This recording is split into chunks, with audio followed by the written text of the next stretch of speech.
air. Raise your fist in the air. Raise your fist in the air. Okay. Raise your fist in the air. Raise your fist in the air. Raise your fist in the air. Raise your fist in the air. All right. Raise your fist in the air. Raise your fist in the air. Raise your fist in the air. Raise your fist in the air. Okay. Raise your fist in the air. Raise your fist in the air. Raise your fist in the air. Where to am I from?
Good evening, everybody. Welcome back to Roleplaying Unlimited. Proudly celebrating our 4th year streamiversary, the final 3 days. It's been a wild ride these last 24 days.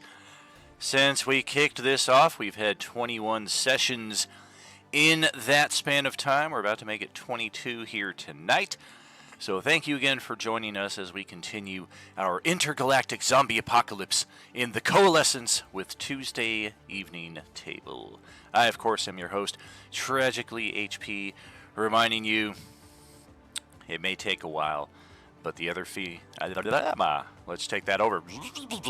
Reminding you that the exact feeling is indeed on the other side of this feeling. We are all set here. Our turn order's in the way, so I think first and foremost I will get that fixed up. Tuck you nicely right there. Little initiative sandwich between the chat log and this bald guy right here. And we know it's you. We know you're bald. What's about to happen is going to be hard to watch. Good evening, everybody. How's it going? Hi.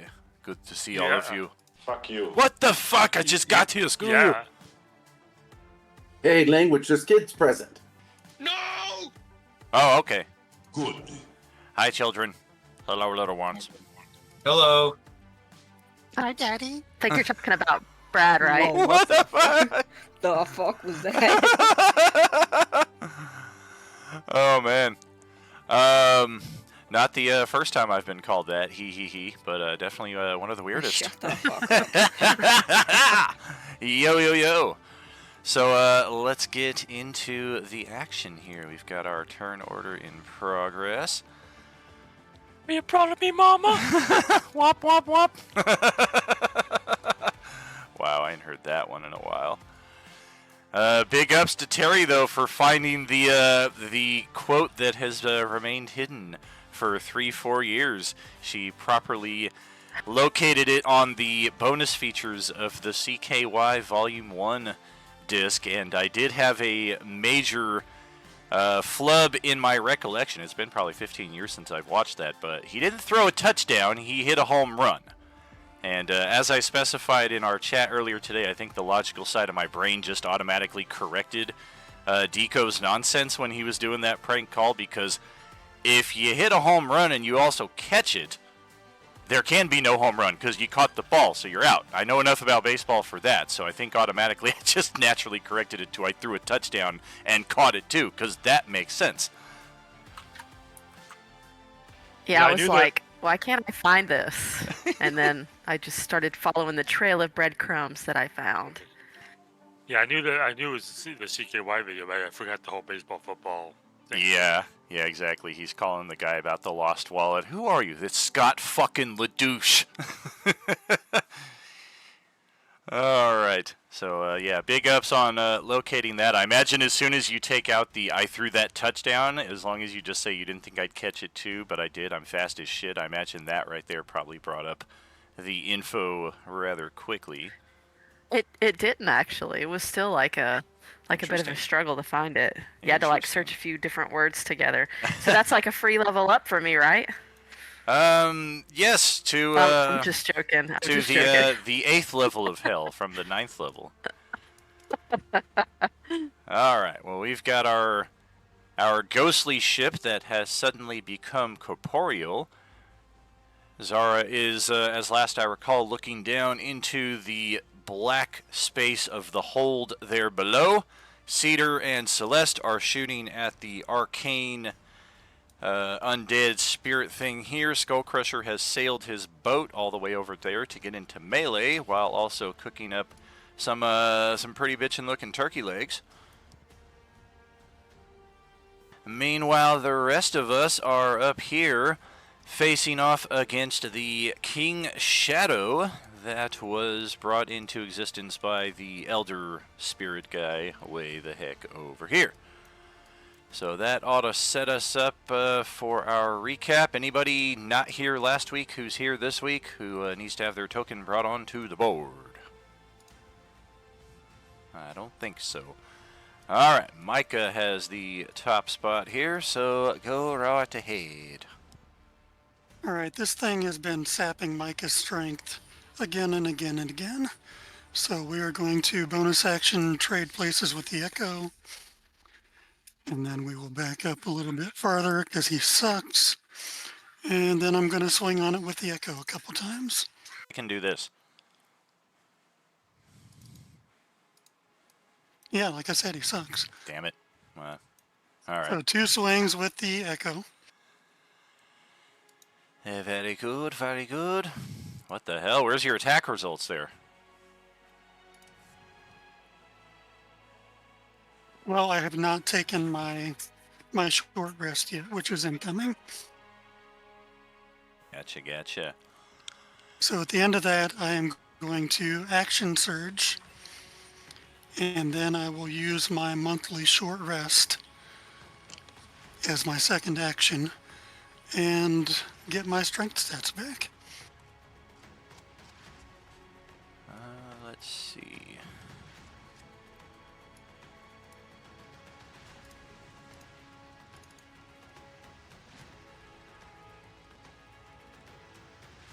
Very true.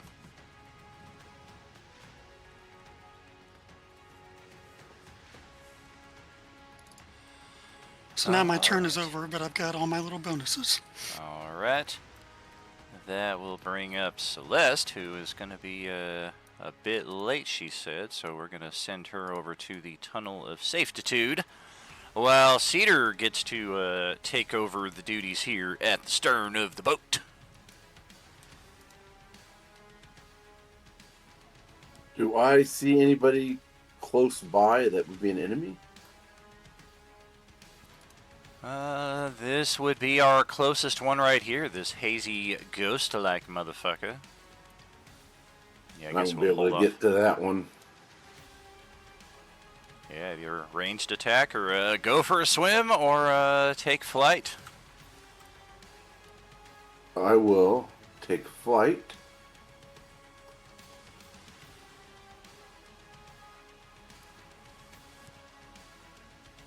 And I'll go right there, and then I do have my ranged attack.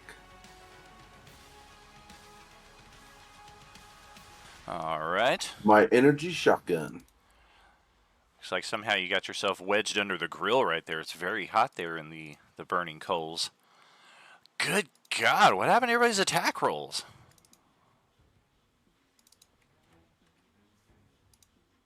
I'm going to use that 28. Alright. Boy. Use the inspiration. Let's see if I got anything on that. We've got a... It looks like that might be an OP attack too. Oh, that is true. Yep. It's adding 18 extra damage there. No wonder it's so high.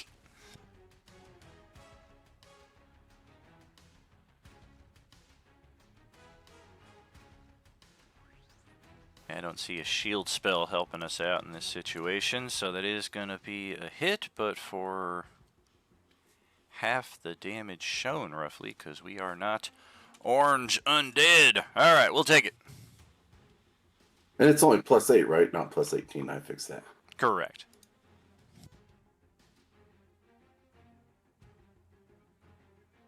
And then I will take a second shot.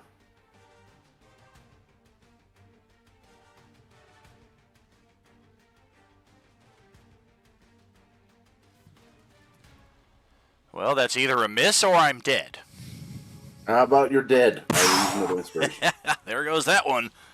Just fades away and falls into the water like a ghostly apparition. Hopefully it doesn't rise from the waters of Lake Minnetonka again. All right, that's all I got. All right.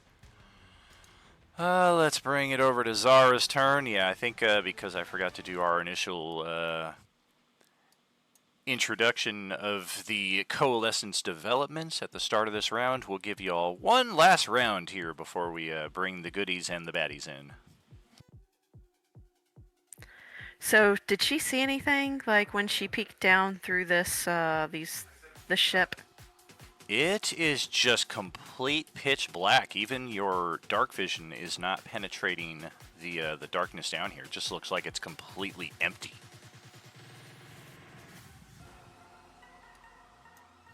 Okay.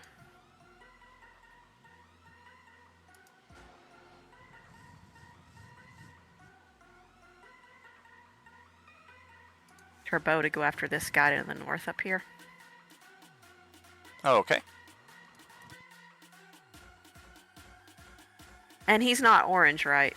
He's not an orange undead, is he? We are not.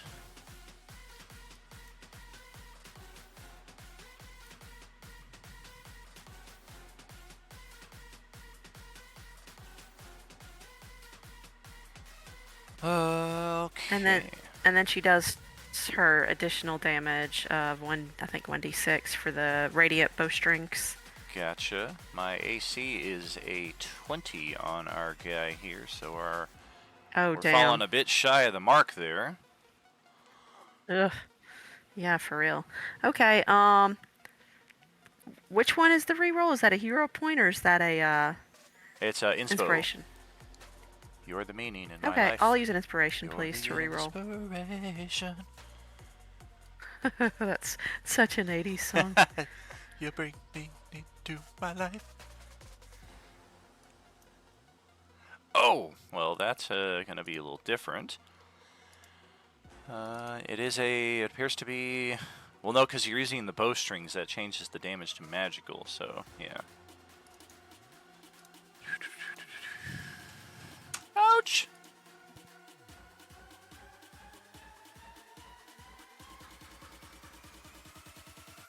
And then that's it for Zara on this round. Okay. Let's bring it over to your character is now 7 sessions in, and the curse effect of your relic is that you are permanently paralyzed and stunned until you willingly, proudly, and gleefully don and attune to the sombrero. Yeah, right. Do it, do it. Feliz Navidad. Da, da, da, da, da. Oh my God. Feliz Navidad. I'm taking my turn. Screw off. Silkus is stunned until he puts on the sombrero. You know what? I don't like this guy. I'm gonna go ahead and scorching raise him. Oh man, you see that, Micah? He's attacking your, or no, that's Vale's spiritual weapon. Look at that. He's attacking your weapon now, bro. Oh my god, you are so fucking annoying. I know. We'll go ahead and upcast that to 4th level. So Son it'll be of a 4 points bitch. instead of 3. Or sorry, 3rd level. But still.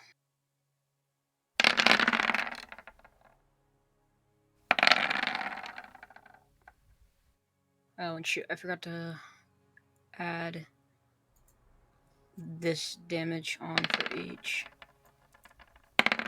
Alright. Since I'm activating both the legends and stuff like that. For the natural ones and the extra d20. Sure.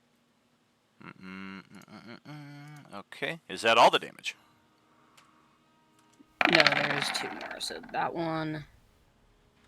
And where the hell did it just go? Oh, there it is. Okay. And that one. That is all the damage.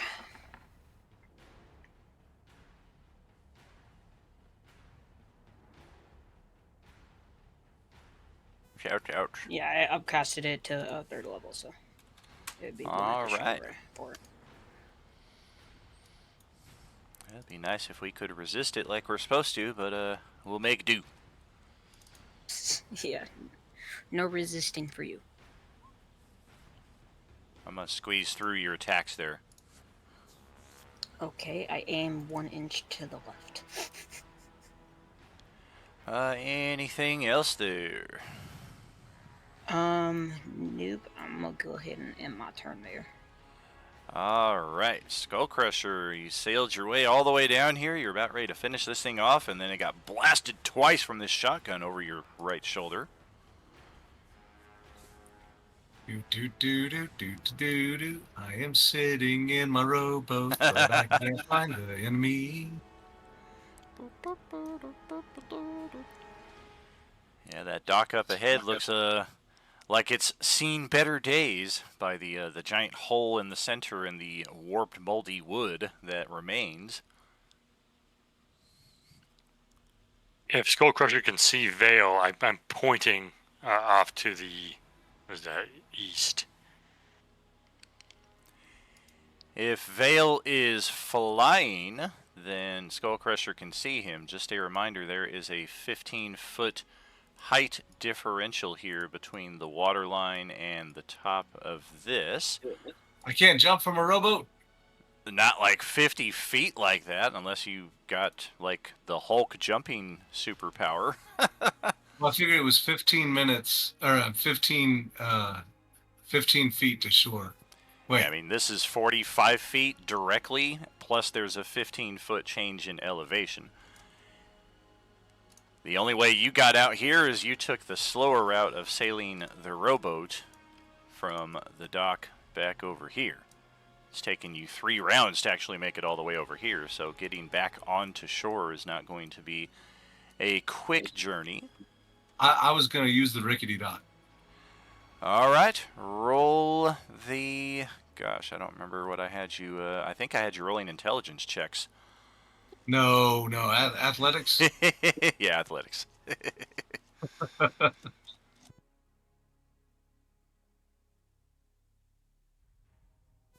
Ba, ba, ba. Oh, geez. What the heck? Get those... I can use one of my inspirations. You can. Oh, guess we're going to have to change that to that. And there. Oh, what is this? Oh no, the water's left! It's the black void into eternity! Okay, let's try to fix that.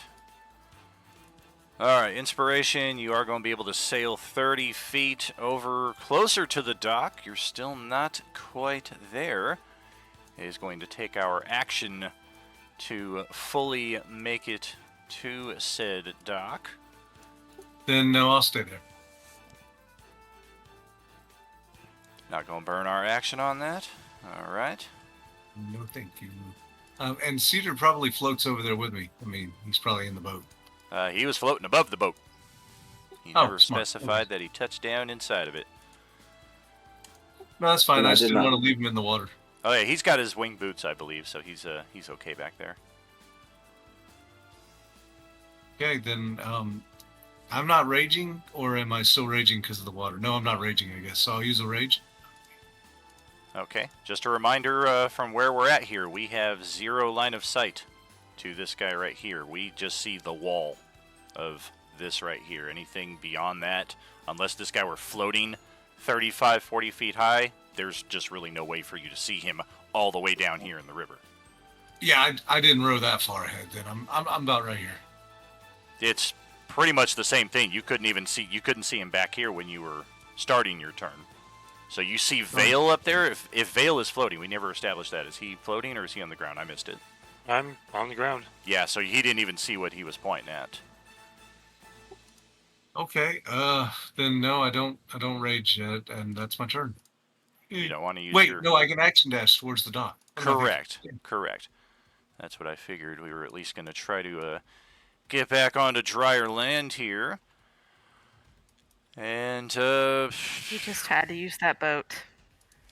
oh yeah, now we're going to check the structural integrity of our dock here. You carry a boat for 8 months, see if you're not excited to use it. And you step onto the dock, and it crumbles away completely. Sitting on the dock of the... Oh, crap! Wasting time. Roll an athletics check now, as you are... I don't imagine carrying a light amount of weight on your person, since you seem to pick up everything you find here. What is up with the 11 on athletics checks? Inspiration. God, I don't even need to challenge you guys with fights. Just, all right, go swimming. All right, 23 on that. I'm going to take a look-see at your character sheet right here, and just think thank your GM gods that I am not as cruel as my old brother-in-law, who was my original DM. My character stepped into an illusory floor trap, fell into a pool of water, and had to ditch all my equipment just to survive.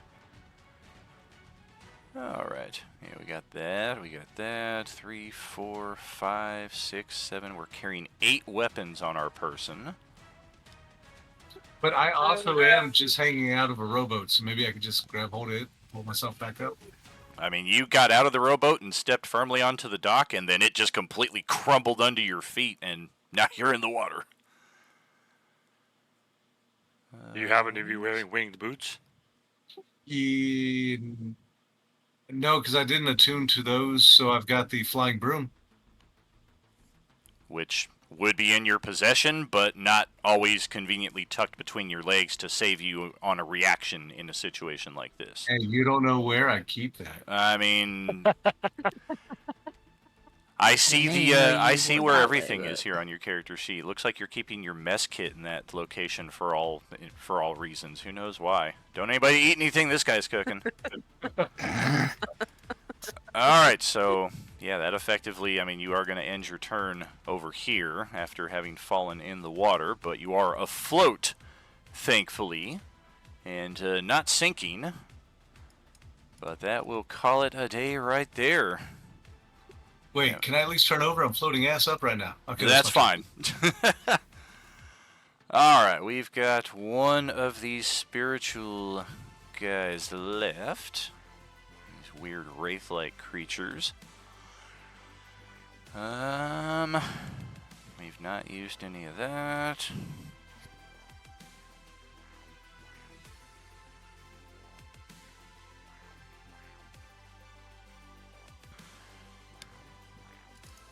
Sure, why not? I think we will float right on over to here, over Skullcrusher's head. Hey, now you can see the guy.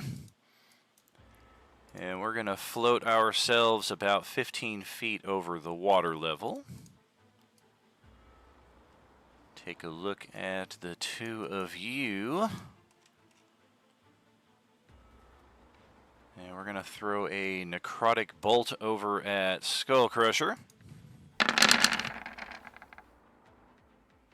We'll throw one over at Cedar. I don't think Cedar got his regeneration at the start of his turn also. I do have resistance to necrotic damage at least. Oh, nice. And we're going to do that one more time on each. A 30 on Skullcrusher and a 26 on Cedar. So it looks like we missed Cedar on the first, hit him on the second. Both attacks will hit Skullcrusher 8 and 9 damage, respectively, after resistance. 17. Okay. Bonus action. Let's see, that's 10, 20, 30, 40, 15, 30, 40. We've got a bit of a unique Misty Step here that gives us a 40-foot hop. Still hovering 15 feet over the water level and now on the other side of Cedar. And Are we still recovering 9 points of health each time, or is it back down to 6? We are still at 9. This is our final week of the streamiversary before everything goes back to normal. Okay, thank you. So go ahead with your turn there, Vale.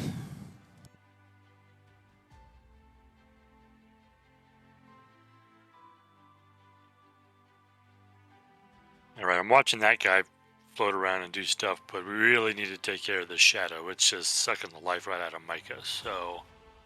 Also seems to have lost its turn in the initiative. That's handy. Shh, we don't need to know that.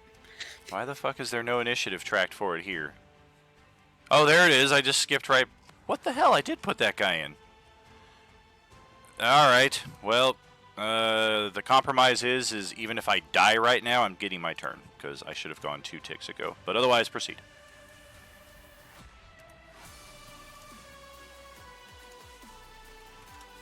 Well, I would say then you should take his turn, so because I might change what I do.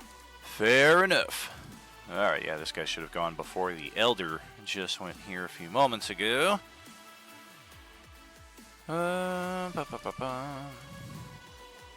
Let's see. Yeah, you just blasted me 4 times. That was not fun. You also chopped me a couple of times there. Can only do one of you, though.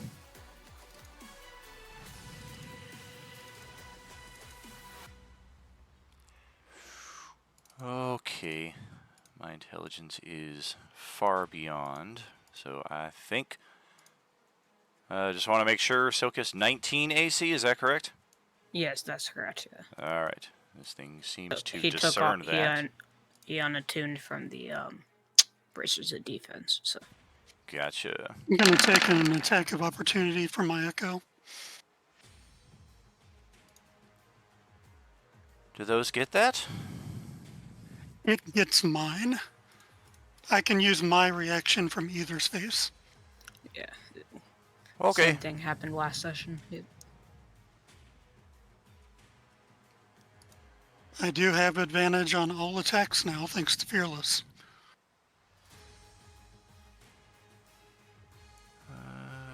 Okay.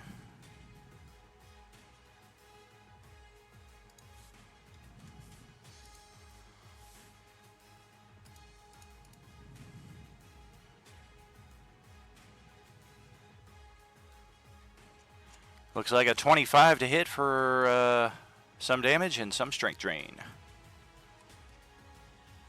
Yeah, I can't get out of that in terms of not taking the damage or not being hit rather.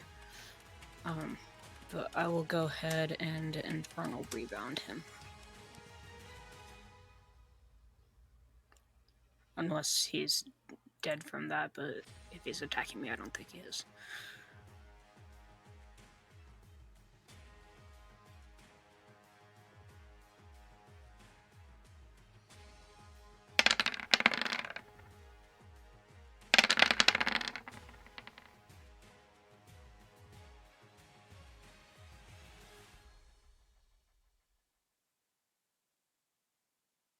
It's very quiet. Yep, dealing with the new curveballs here. Actually, that's So that's a temporary 5, it's irrelevant. right? Oh, it's It's okay. temporary 5, yeah. Yeah, until you Okay. finish your next rest. Gotcha. Short or long, or just... Short or long. Okay, cool. All right. Making sure for That myself. will do it for my turn there. So yeah, that'll indeed change up what J-Man probably has going on.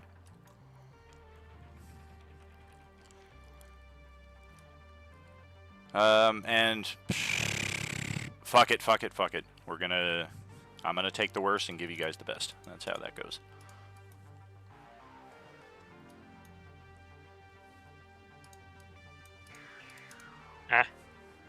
Technically, I did say we were delaying the force powers, superpowers, and loss of magic items until the top of next round, so Peerless Fighter would not have applied, which means I bring the shadow back, which means we continue from there, but instead of rewinding all that, we'll just continue with where we're at. Oh my gosh. I can't follow that at all. I mean, that's my fucking brain right there. I don't expect anybody else to follow it. I did say it, but beyond any of that, it's just kind of lost. Cool. If I screw up, let me know, okay? You won't have to worry about it. As soon as J-Man's here, we can proceed with that section of the plot. Okay. I just didn't want to drop it mid-round since we had already kind of proceeded with it intact. Okay. I'm going to move the spiritual weapon towards that guy. It's not going to reach him yet, Bo.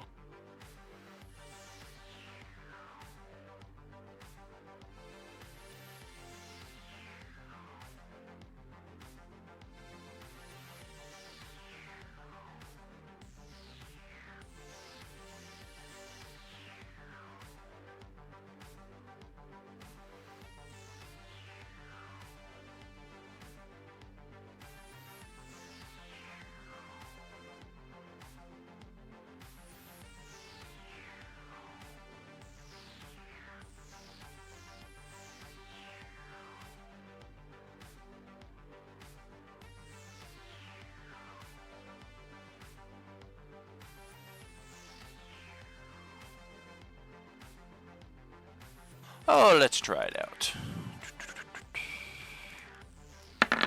Hey, a natural 20. Woo, woo, woo, woody, woo, woo. That's it. All right.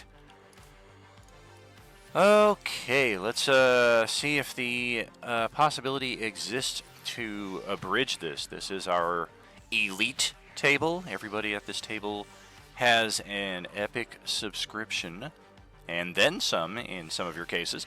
Is anybody unaware of the developments in the Coalescence channel story-wise over this last weekend? Does anybody not know what major events have just occurred? I have not Me. had the chance to look at everything. All right, then. So we are going to do this in its full narrative But capacity. I think maybe I found out earlier. So the completion of the community challenge, if you only knew the power.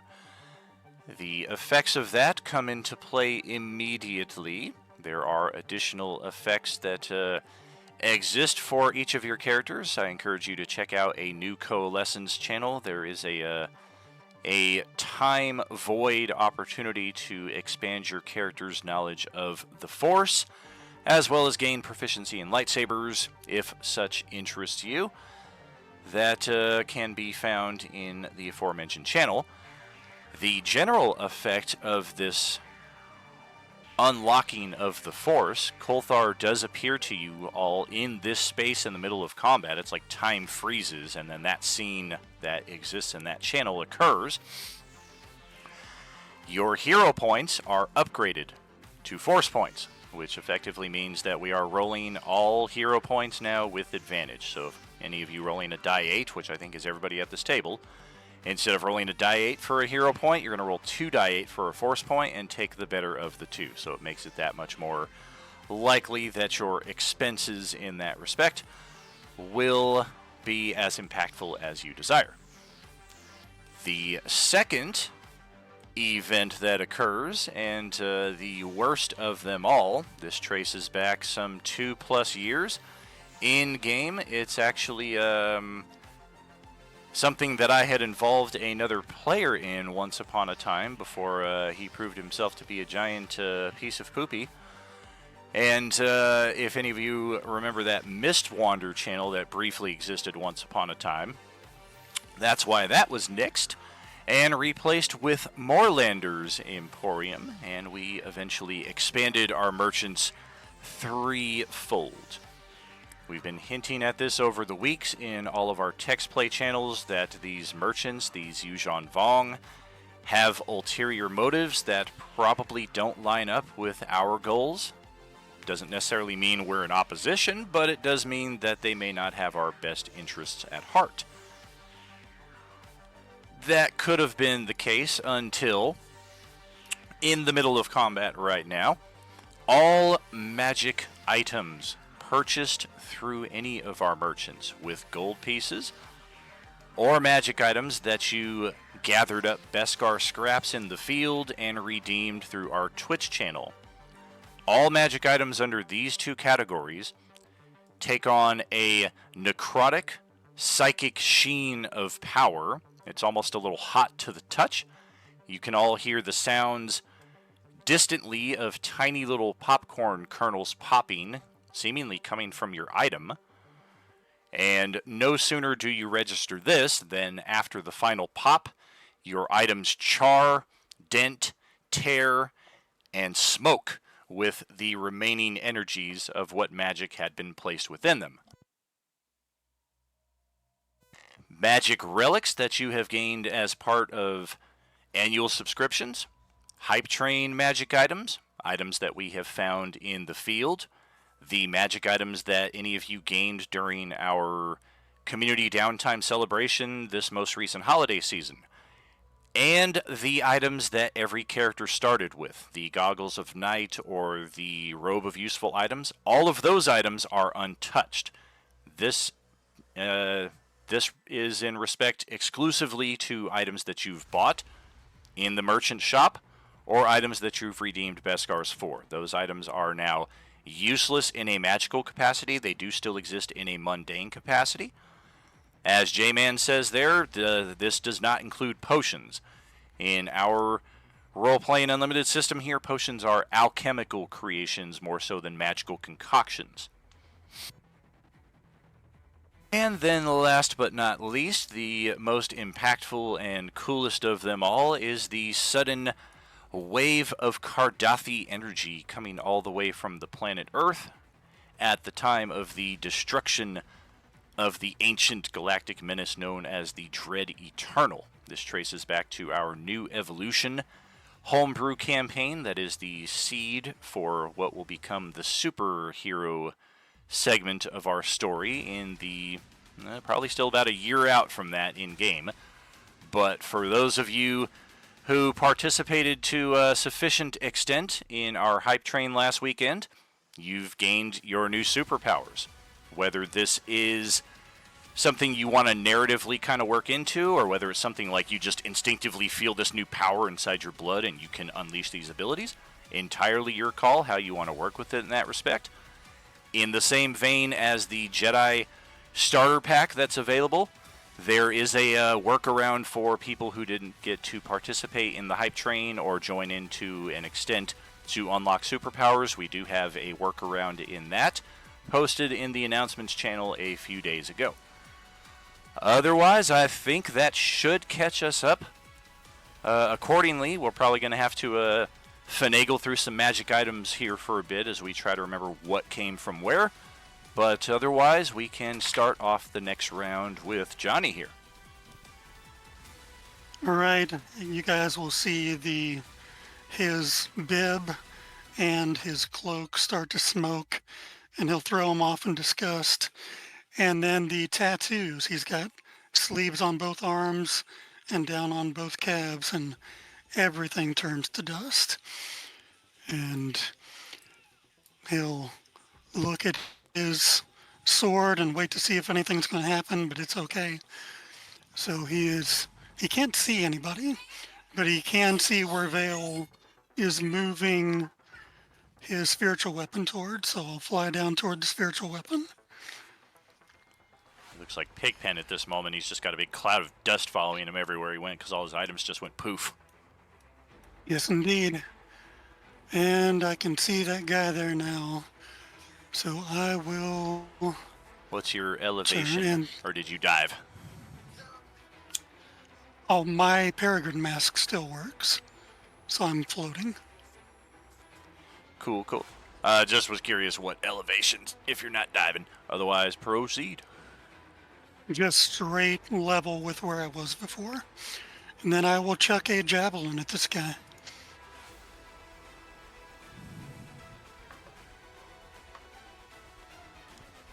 That is a horrible roll, but the damage looks pretty good if it hits. That does hit, yep. Although I've got a shield spell, which will help out in this situation. So we will pop that. Alrighty. AC is 17, And... so 18 puts us in that window. Yep. Now, after you already shielded and I already rolled, so it wouldn't be fair to put a force point on it. So Correct. I will just move 2 squares closer, which would be my movement, and end my turn. All right. We will... Still no Kimberly. I think she might be like an hour out. She said she'd be like here for halftime, I think. Cedar, what... I didn't check with you last round. What's your elevation here? About 10 feet. Okay, got it. Don't forget your regen, and go Yep. ahead. I'm going to take a couple of shots with the energy rifle at the guy in the water right there.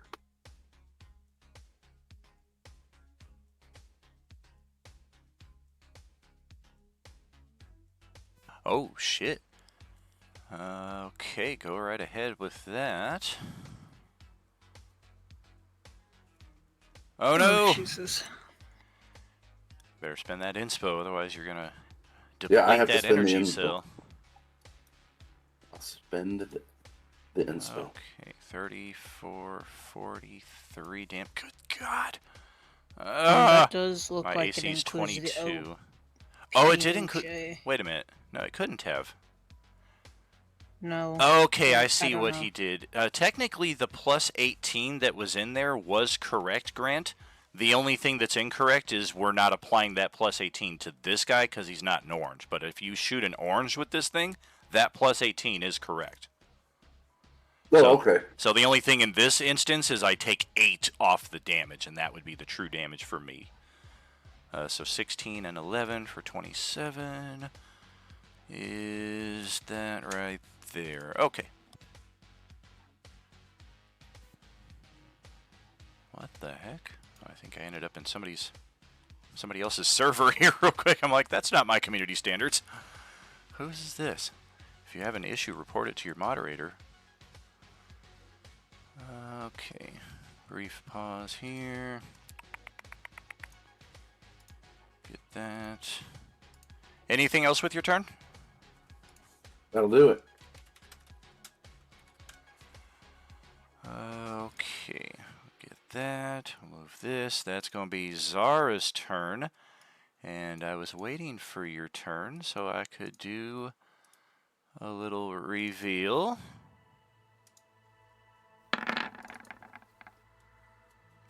Wow. I mean, Oh, I couldn't God. have planned that better if I wanted to. You go on a 22.20 and I go on a 22.19. That darkness inside the ship appears as a very massive, shadowy undead that just kind of oozes from the cracks of the hold there. And you're 30 feet above the ship. This thing, as its feet fully come out of the ship, is almost as high up as you are. No! Yes! Well, that's fantastic. Yeah, if only our... WTF, that's fantastic. What the hell, Celeste? This is your challenge right here. You drew the card to unlock this throne, and now you're not here. The rest of the party's going to have to clear it for you, and then they're going to lay claim to your ship. Go ahead there, Zara. Oh, just go ahead. It's like nothing happened. Nothing happened. So... I hit that home run. You didn't think I'd catch it too, Yeah, but for I real. did because I'm fast as Yeah. shit. Well, at least I know where that came from now. So, I have a question. I got the very rare item from the Lost game completion. Do I have to wait to attune that, or are those items already attuned? Lost items and hype train items are automatically attuned upon acquisition. Sweet. Okay, cool. All right, so Zara sees her items that she just purchased: her glimmering moonbow, her cape of Mont Blanc, and her brass horn of Valhalla. Oh. Yeah. Oh, I know. I was so sad about that. Just disintegrate. But then she feels this surge of power. So, she's gonna take her new rapier. Does she need to get closer to this guy, or is she within striking distance at this point? Technically, you're in melee with it right now. Okay, cool. So she's gonna use her rapier of retribution. Don't forget your regen there. J-Man's posting that for you. Oh, shit. Looks like it shorted you some crit damage. Gonna also use... What else does she have here? She's gonna use her new power. If I can click it. 3d6.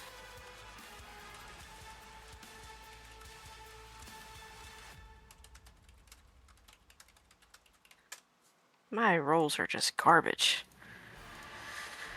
And then, yeah. I regen from...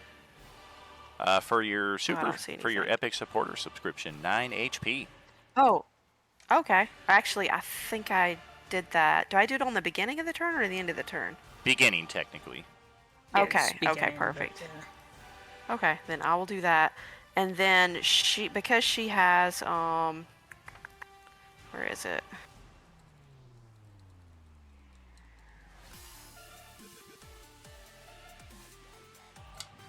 Sorry, I'm looking. Take your time. I'm gardening.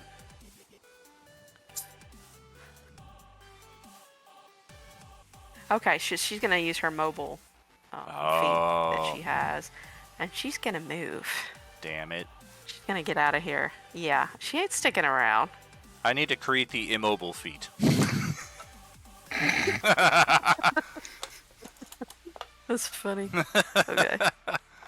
I mean, that's And I technically can't sentinel. move Yeah, Sentinel, exactly. because I think I'm stuck in this thing.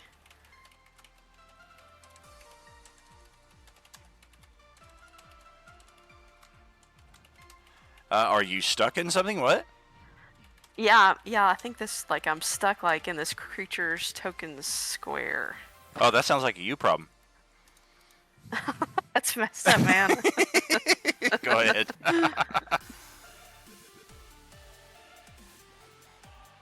You just created the immobile feat. Yeah, it was easy. All I had to do was layer the tokens accordingly.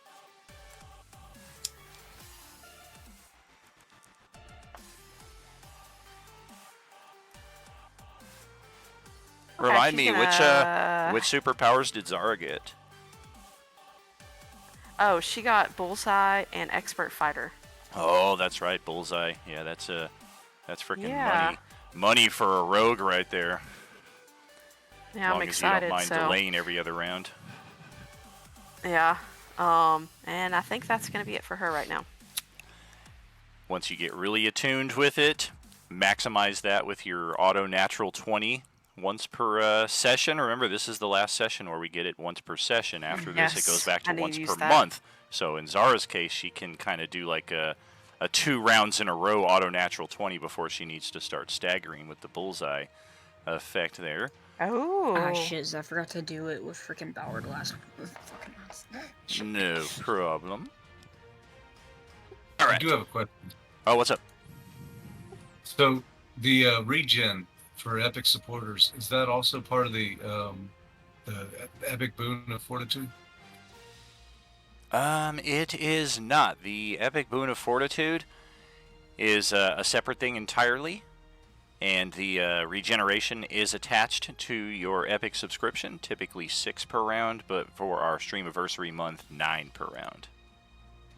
No, I get that. I just was making sure I wasn't accidentally leaving out Epic Boon of Fortitude regen along with the Epic subscriber regen. But it is just one or the other. Okay, cool. Well, it not necessarily, because each character in your position, I believe, gets to choose an Epic Boon, but I don't think you chose the Fortitude. I think he's referring to the fact that non-subscribers got the Right. fortitude for this month. I think that's what he's talking about too, but that does get me curious as to what Epic Boon he selected, so... The Epic Boon of Fortitude. Well, it says on 10/17 of 24, Epic Boon of Fortitude and Regeneration each month, and the Ion Stone of Fortitude. Frickin' beautiful. Look at that, man. That is like some frickin' top-notch tracking right there, man. Big ups to you, man. That makes my life so much easier. I appreciate you. So yeah, it looks like you did choose that. So in your case, they are not exclusive to each other. You have both the boon and the regeneration. That's why your hit points are so high. Yeah, I've been forgetting to add those in this whole several rounds. Oh well, no worries. Yeah, I think you got it like later last round than you should have, but this round you've not yet taken your turn. Coming up though, right now it's this Nightwalker. Second one we found this campaign. First one was on Wednesday night as they were marching down the karst from the Snow Peak Monastery. It was just randomly standing out in the middle of the path in the middle of the night. This one is specifically brought about through the drawing of the throne card and this wonderful ship here that if we can defeat the primary boss, this ship will now belong to Celeste. It will serve as a mobile base which will have all kinds of extra goodies beyond the standard stable base that we're used to. One of them being that we can send this thing out exploring to unlock different parts of the map while our group physically goes elsewhere. Of course, also, we can use it for water travel, which could make our journey through this realm a lot easier, considering what we went through for the last 8 weeks traveling that one hex of just horrible, horrible terrain. Alright, so Nightwalker, we are gonna go after Celeste, who is not here. We're gonna... No, we don't like that one.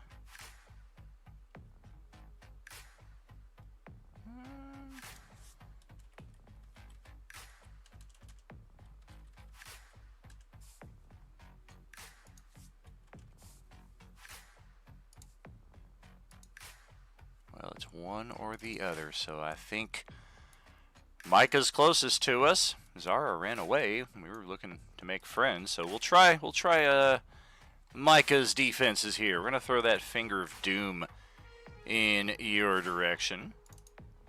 This is all or nothing, a whole shitload of damage and a frightened paralysis, or you're not worried about this thing at all for the next 24 hours. In that respect. I mean, that's on the Can money. I inspo that? Yep, that's on the money with the inspo. So you are good in that regard. We're gonna do it again. Roll another save. Damn the mechanics. Do it again. I don't care. Yes! Finally! Don't you wish you got that the first time? Okay. Let's see. This is going to be yada yada yada. Ooh ooh ooh. Nope. Nope. Yep. Mm-hmm.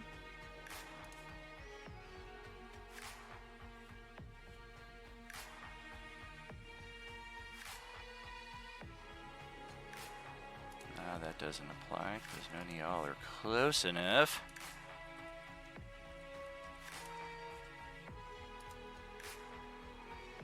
I think we're just gonna move. They didn't think to give me a bonus action. Guess this thing's pretty heinous enough with doing that once.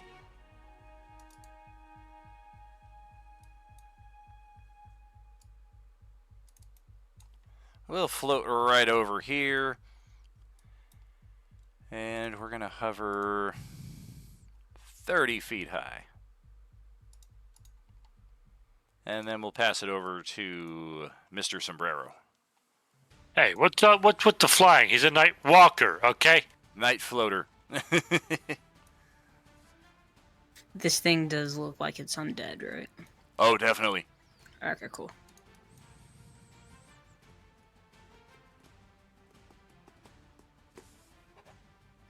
We're just gonna do the same thing and just do your favorite thing that I do, which is just scorch and raise it. Doesn't it have an aura of some kind? It does. I was just checking on that. You are... Oh, it's within 30 feet. I thought it was significantly closer. So yeah, I think this will be an interesting one. The Annihilation Aura improved. This will affect most of us on our turns starting forward. Con save or some necrotic. And we will get advantage on you. Alright, well, still scorch and raise it. That's where I'm going with that. You can't spell annihilating without nihilus. Oh wait, yes you can.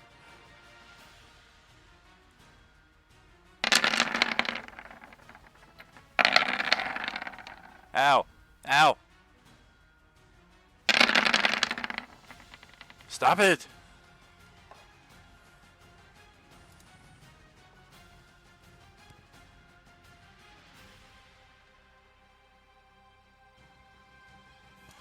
Woo-hoo-hoo-hoo-hoo-hoo. Damn! Big chunk off its HP right there. Am I? And... What's up? Oh no, I'm just resistant to fire. I thought I might have been immune. Not quite. Yeah, it's the reason why I didn't try to run up to it and use necrotic. Good. And Selkis is gonna say bye-bye, motherfucker. Don't forget to roll that save against my aura since you started your turn within 30 feet of me. Didn't you go 30 feet up? That is correct, but we Oh, use okay. the furthest measure of distance, which in this case would have been 30 feet exactly. Constitution, what was the DC? 23. I have advantage already on this, but... Yikes. For 23... Looking at 13 necrotic, and it'll have advantage on its attacks We're against gonna you. go ahead and inspo that. Okay. Uh-oh, Kimberly's Just go ahead typing. and reroll. Welcome.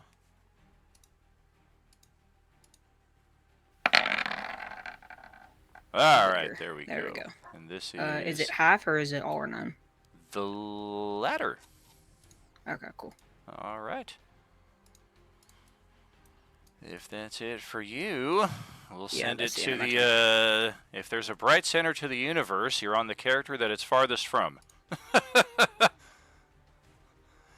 Currently splashing around here in the river. Oh god, help! Athletics check to start off your turn. I imagine you're going to want to swim towards what's left of the dock stairs here. Hopefully they're in better condition than the dock was.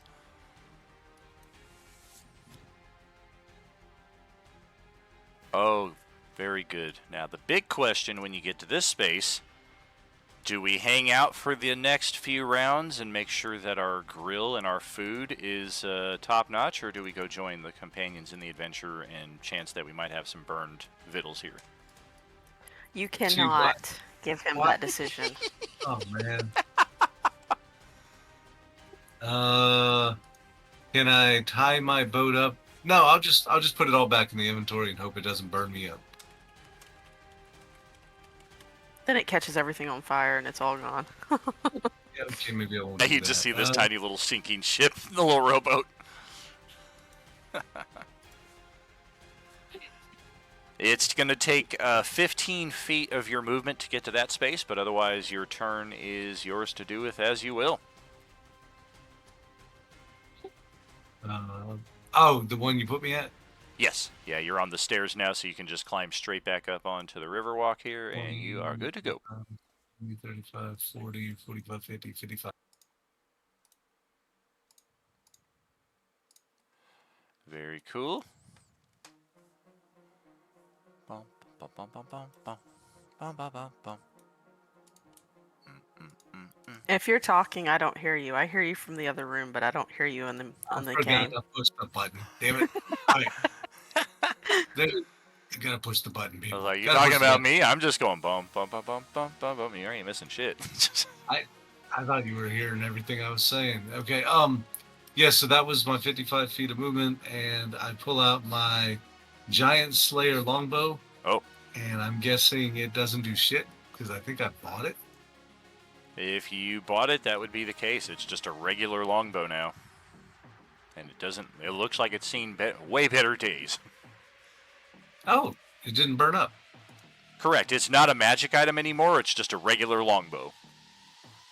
And even in that, it's very poor quality.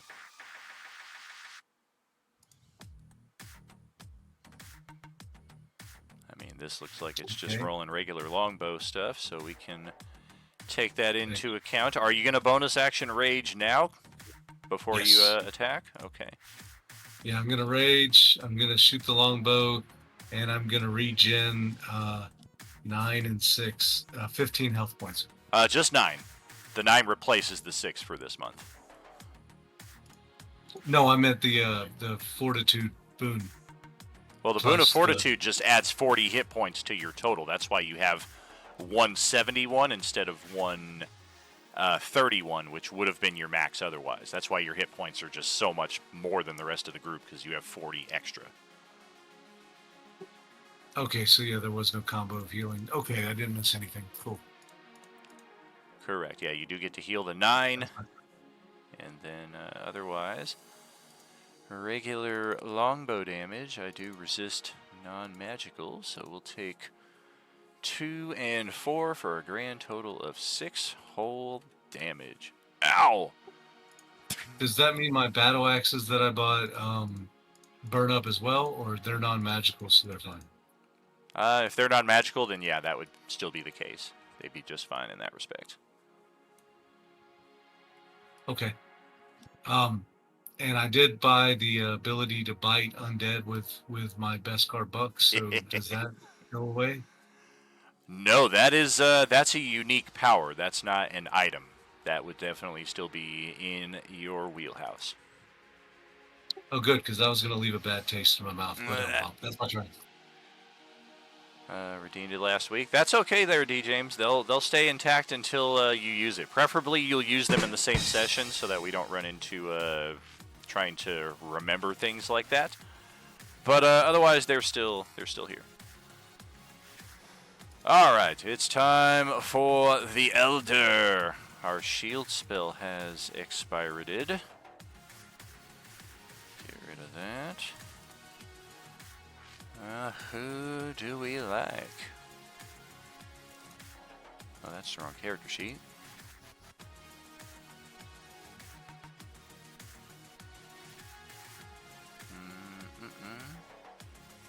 Let's do this again.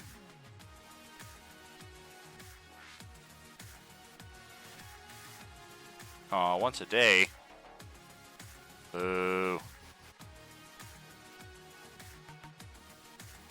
Anybody got any weapons made out of peach wood? What? Don't laugh at me. Gosh. Fuck you. Oh, alright. I've been placed. No! Oh, cool, I'm free.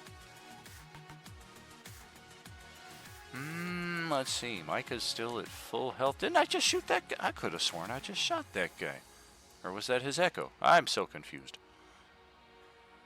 Let's necrotic bolt cedar. I think that misses. Yep, he's got some hefty AC. Good. And then we're going to float over here. What is my movement? 30, 40? Yeah, 40 feet. We'll go here. We'll elevate to, say, 20 feet high. And we'll blast down at Vale with our other necrotic bolt. Yikes. Nat 20. 28 damage.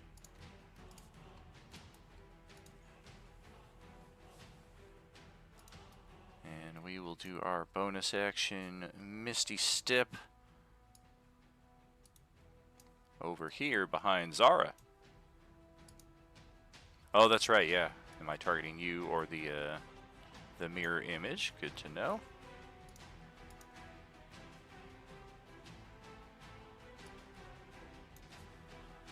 Yeah, it looks like I just critically blasted one of the images out of existence. Otherwise, that'll pass it over to your turn.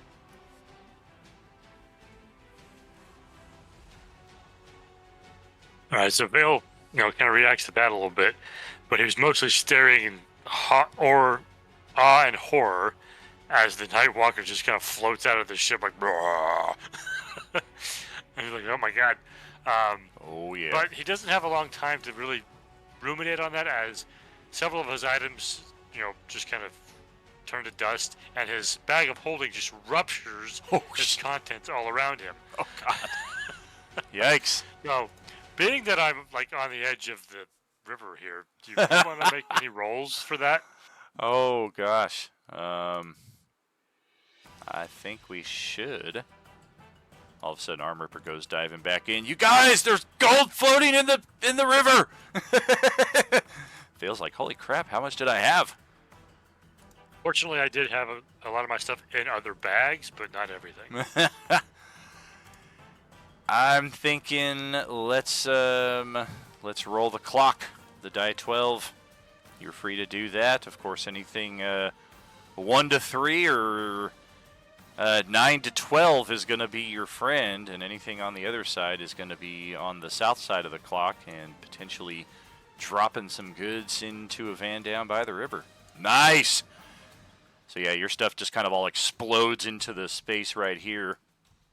Otherwise, that's, I suppose, the best news that happens here? I guess so. And then he kind of holds his head as this energy courses through him. He's like, what?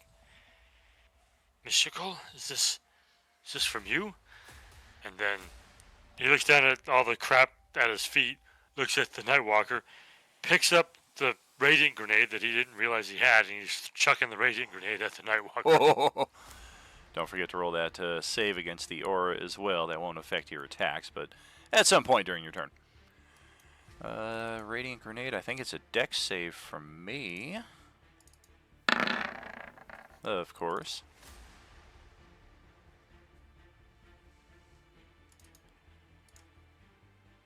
Yikes.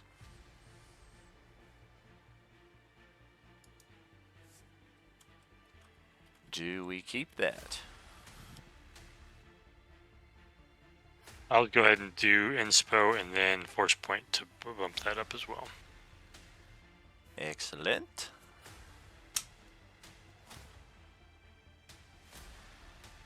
Nice. Starting to see those force points already come in handy. That's good on that. So no necrotic, no advantage. I made my save, so I will take half of this. And yeah, this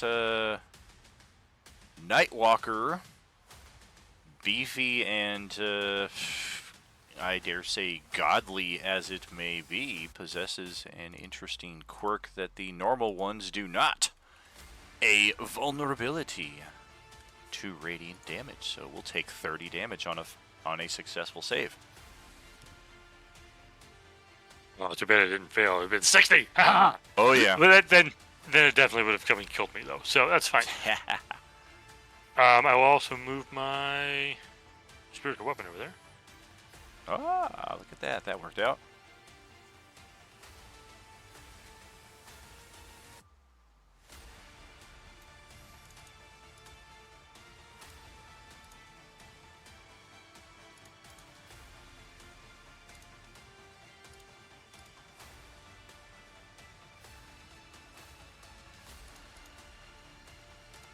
$21 is a near miss. Target AC is 23.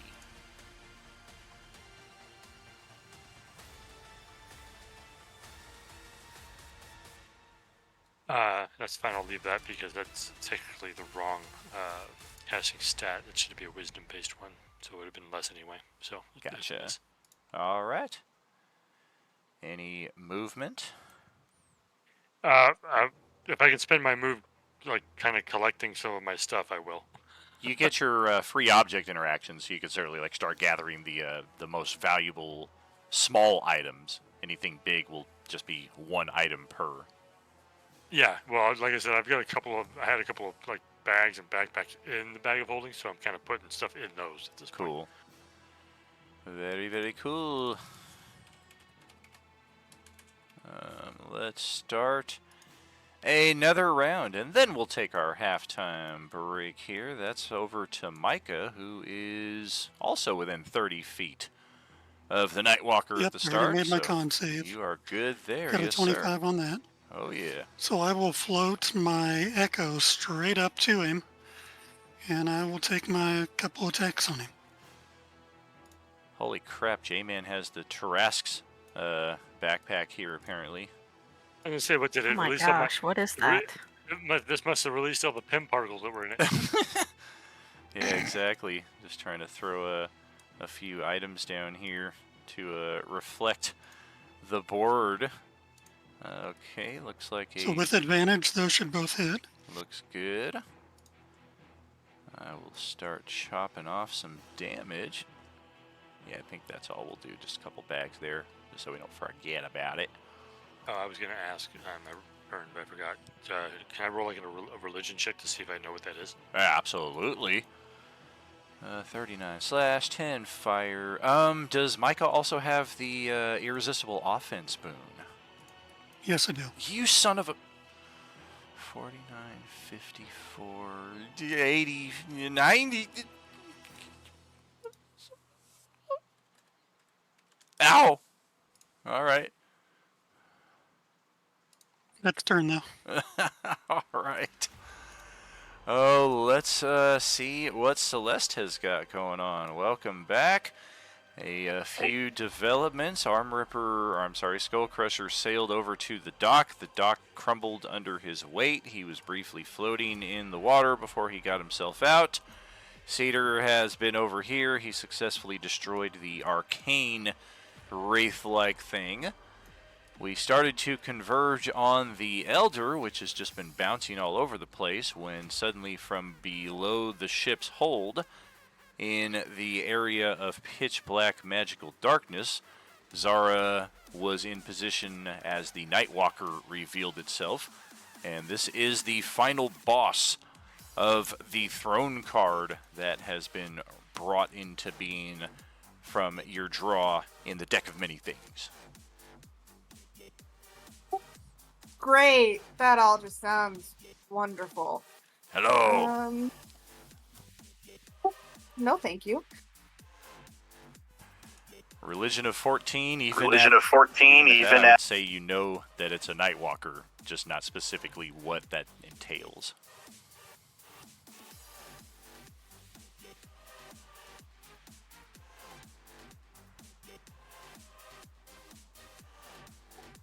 So swimming would be difficult terrain, correct?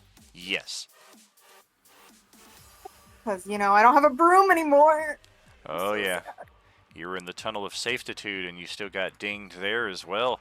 You got your superpowers, your force points, and also your bought and redeemed magical equipment just went pfft. Yeah, not happy about that.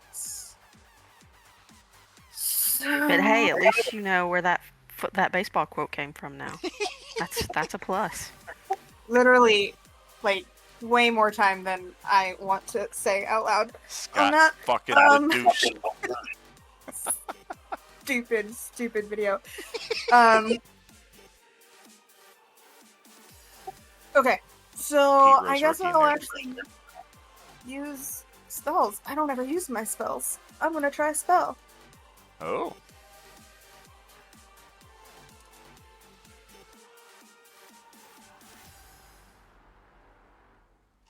Oh. What spell were you already concentrating on? I have a concentration eyeball. That was Hunter's Mark. Gotcha. So we'll drop that, replace it with this. And is it the Nightwalker or the weird little spirit guy up to the north? The Nightwalker, because it's the only thing I can see. Gotcha. I don't know why it doesn't show. Save.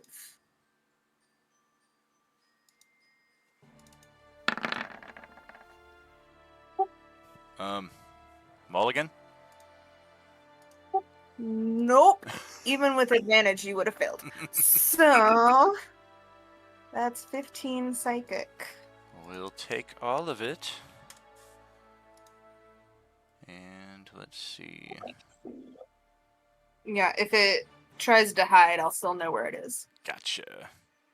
Yeah, I imagine you'll remember that. That's a pretty unique ability. We don't need to assign a token to that.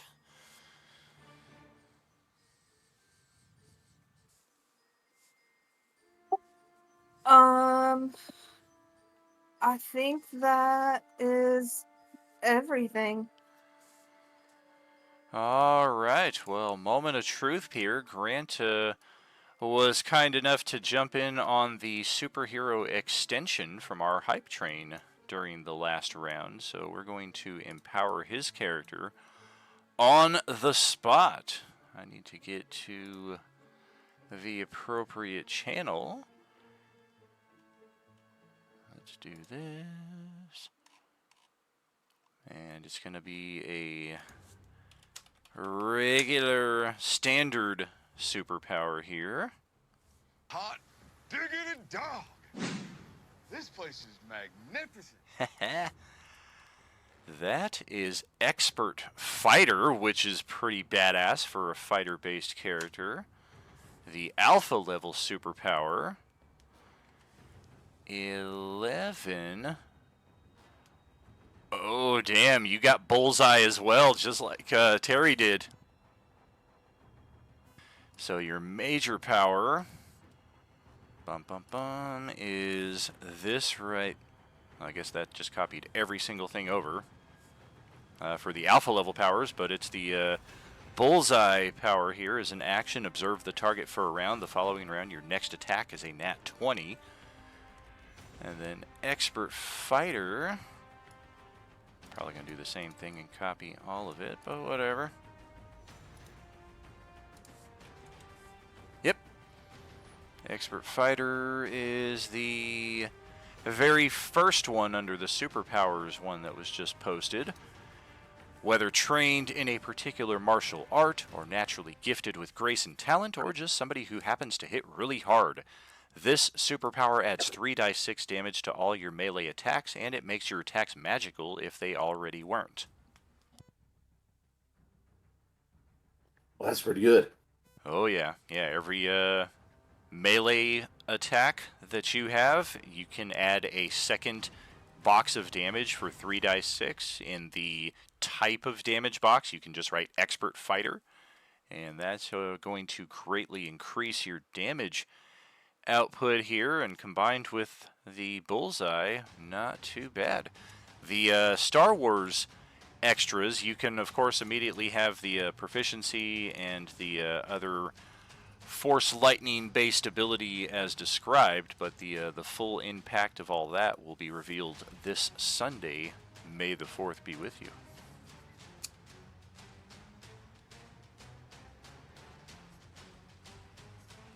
Did you say just to put that in the box, like an extra damage block in the box? Uh-huh. Okay, cool.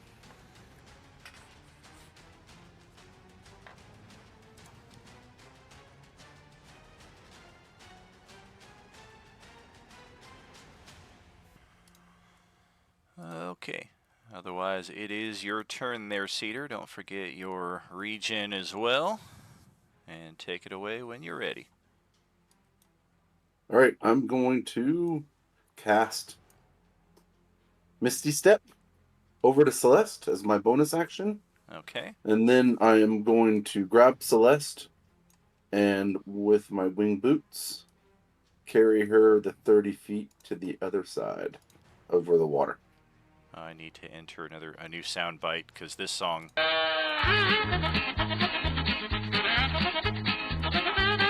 doesn't quite get it done. I was thinking something more like, believe it or not, I'm walking on air.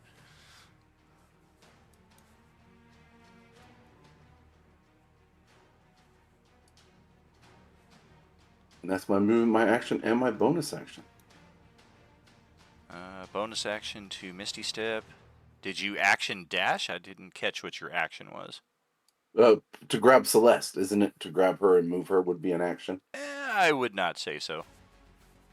Oh, well then if it's not action, then my other action would be to attack. Oh boy.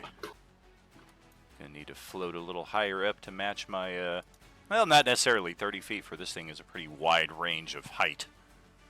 10 feet high, you should be able to at least swing at its legs. Alright, I haven't added the 3 dice 6 yet. If I hit, I'll add it. Cool. And attacking ankles is a valid tactic in this game. Oh yeah. That is exactly a hit. Let's see. I see it's got the radiant damage. If target is vulnerable to radiant damage, which I am, need to roll a con save or be unable to regain hit points. Yikes. Nice. I think I'm already kind of under an effect like that too, like somebody's damage I couldn't recover the HP from. That's me. That's with the Rapier of Retribution. Yes. Oh, and wouldn't you know it, the one saving throw I'm proficient in, and there's another natural 20. I'd like to use an inspiration to take the other roll, please.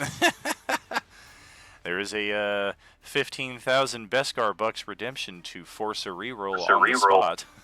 No, thank you. I'm okay.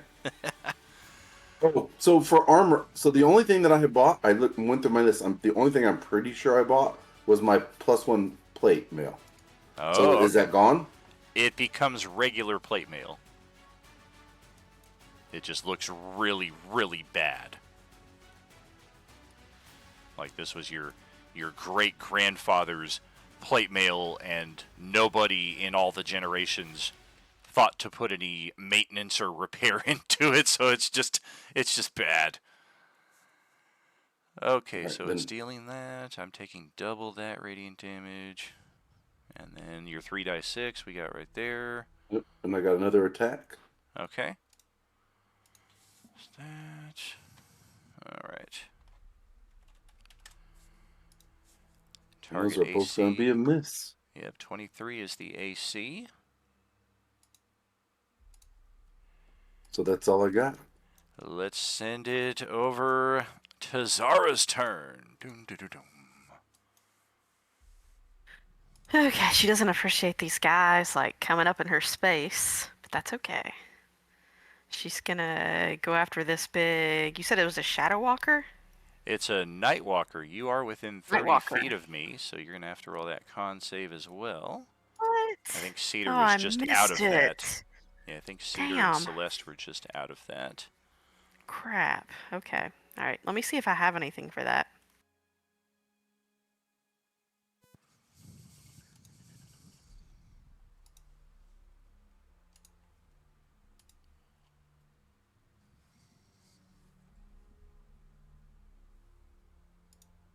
Scorched earth, you Okay. dick! I think I do. I think it's for Dex saves. Or Wisdom. Dex. Okay. Okay. So con save. Con save, yeah. That second damage type, you could just write the radiant damage and then plus the 3d6, and then in the definition space, have it like a slash, like radiant slash expert fighter kind of thing. Yeah, which that's a bad con That save. sucks. Yeah. I feel like I have something on my sheet to. Let's see. Hold on. But maybe not. I have too much on my sheet. I can't keep up with everything. Scott fucking LaDouche. I got a Pete Rose rookie in there. They can keep the fucking money. I just want my rookie card. That's funny. What else you got in there? My American Express, a blender. Oh, that's an ability check. I know, right? Okay, yeah, I don't have nothing. So I take jeez. Oh, all right. 66 necrotic. That's 13 fun. necrotic, and Oh. this thing will have advantage on its attacks against you. So I'm going to use the same little guiding bolt. Yellow light of attack me, please. Otherwise, you take the damage and you're still good to go. Don't forget your regen on top of taking that damage, though, if you didn't.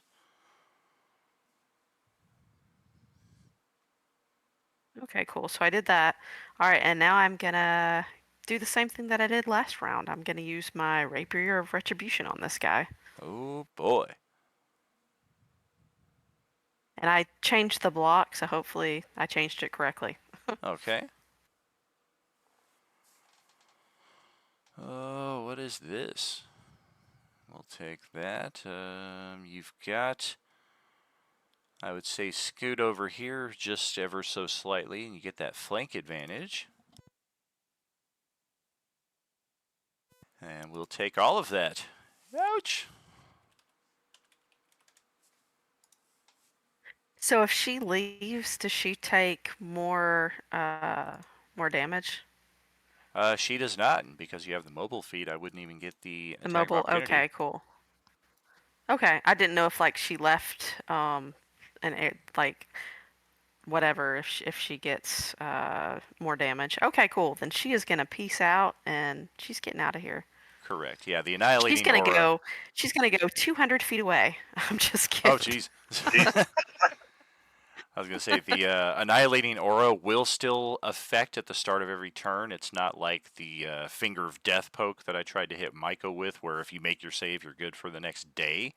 The annihilating aura takes start at the start of everybody's turn who's within 30 feet of this thing.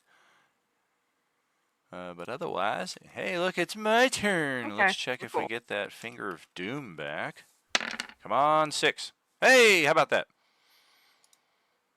Alright, so we'll get that back.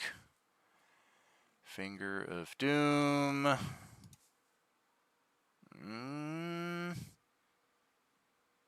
I think we're going to try it on Cedar. Right next to me here. Wisdom saving throw or take a crap load of necrotic damage and have a frightened paralysis. Or make the save and you take no effect whatsoever and you're immune to this for the rest of the combat.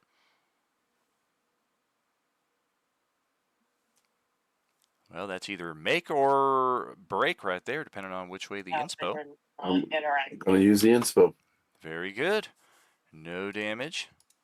I want to roll it just once, damn it. I created this thing. Roll it. Roll it. Yes! Alright. I think Nightwalker... Feel better? I do. I don't like this, though. That's all I got. So yeah, I think we'll put the purple dot of usage and go back to Silka's turn here, who I think you're within 30 feet of me. 35! Yeah. 35, look at that. Question, I forgot to bring it up last round after you mentioned the events, but would I be getting my dragon, or my wormling, rather? You do have the egg.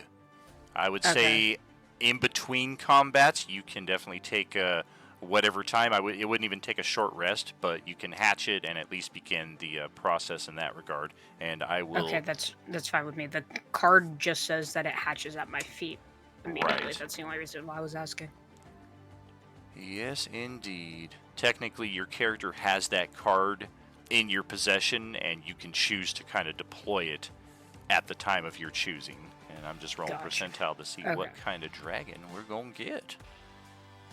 Yeah, I know that the wormling has a specific typing dependent on what you pick, but... Oh, yeah. Yeah, I'll get that rolling here, but go ahead with your turn. Alright,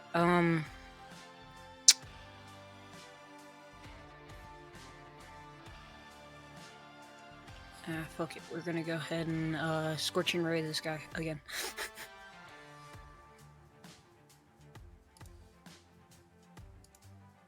It's like you're the warlock or something. Oh.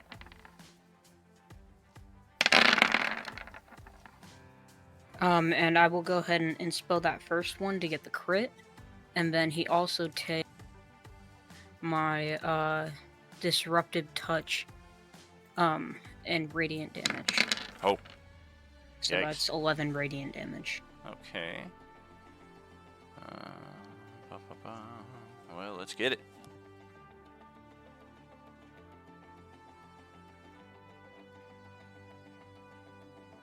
It is resistant to fire, but I have Exactly. irresistible offense, yeah. So. Yeah, I'm starting to track that. And double damage versus Radiant. So, ouch! Okay, well.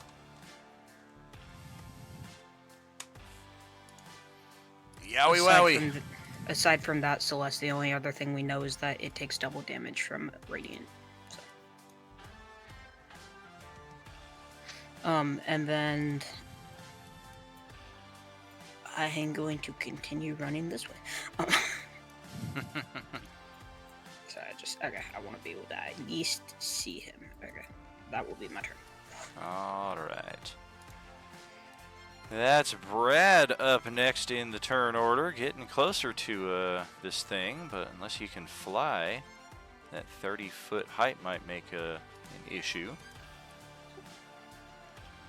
Oh, damn. He's 30 feet in the air. We are. Technically, our legs are like hanging like 15 feet high, so if you're able to even like get a little bit of lift, that could make all the difference. I can, but that kills my whole idea.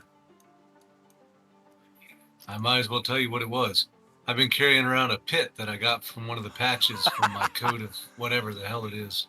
Mini patches.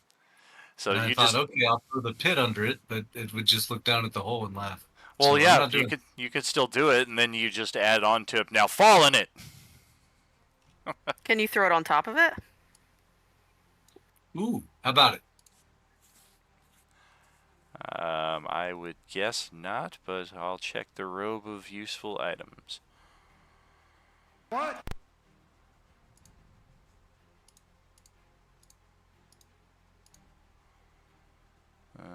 While that's happening, I get the broom out of somewhere I'm not going to mention and fly on over. I highly doubt that.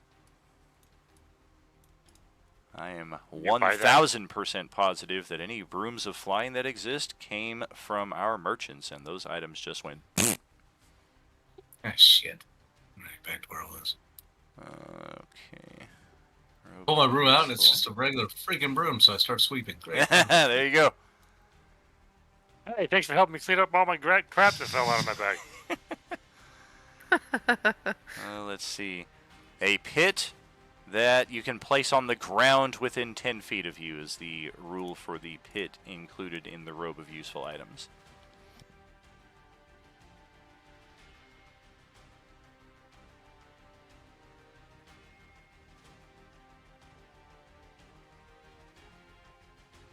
Well, shit. Well, shit. That's my wonderful turn. Ouch, ouch. Alright, let's bring it back over to the seemingly forgotten elder here. I'm still doing stuff!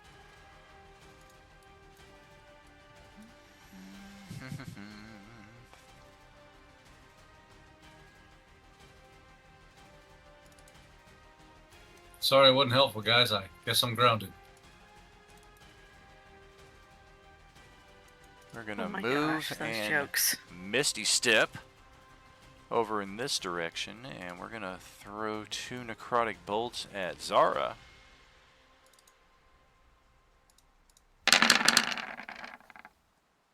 Oh, geez. Looks like 2 for 2 for 36 necrotic, I believe.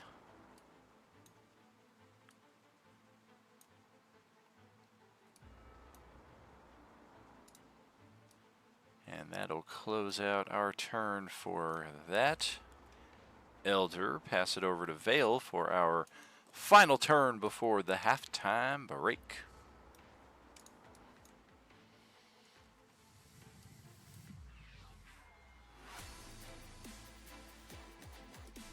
Alright, so I don't see that. It's too far, but I probably heard Zara be like, ow!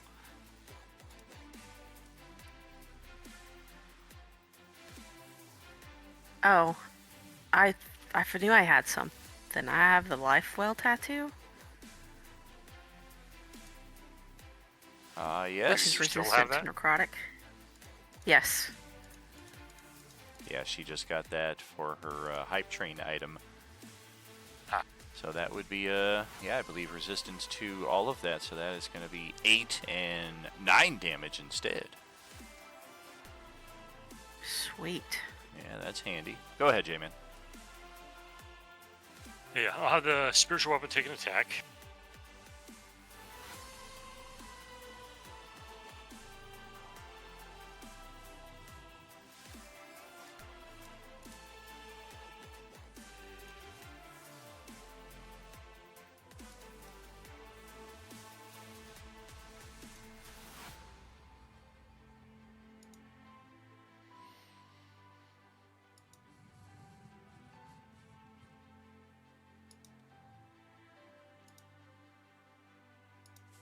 I mean, you say you are, but I don't. Oh, there it is.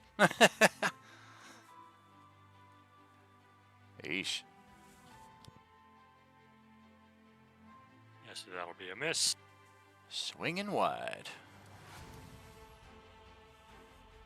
No attacks on Micah.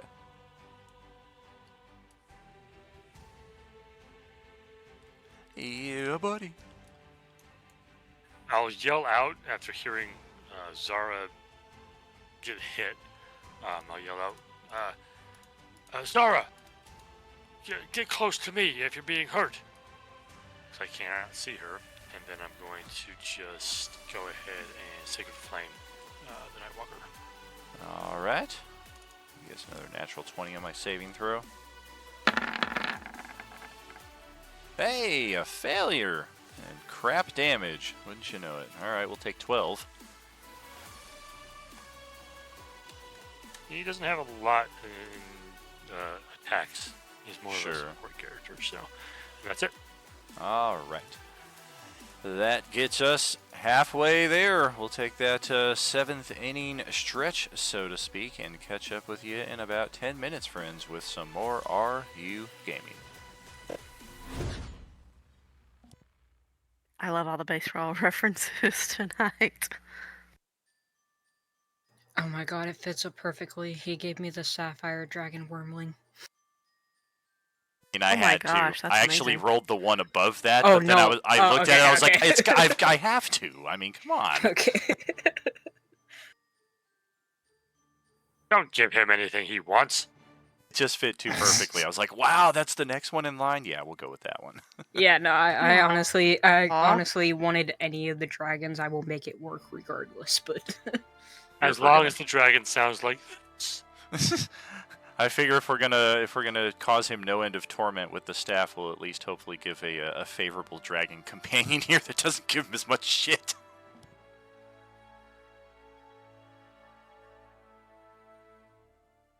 Yeah, whenever you do not summon it right now, the Nightwalker will eat it. oh yeah, no, it's not getting summoned right now. Hell no, I'm not using the card right now.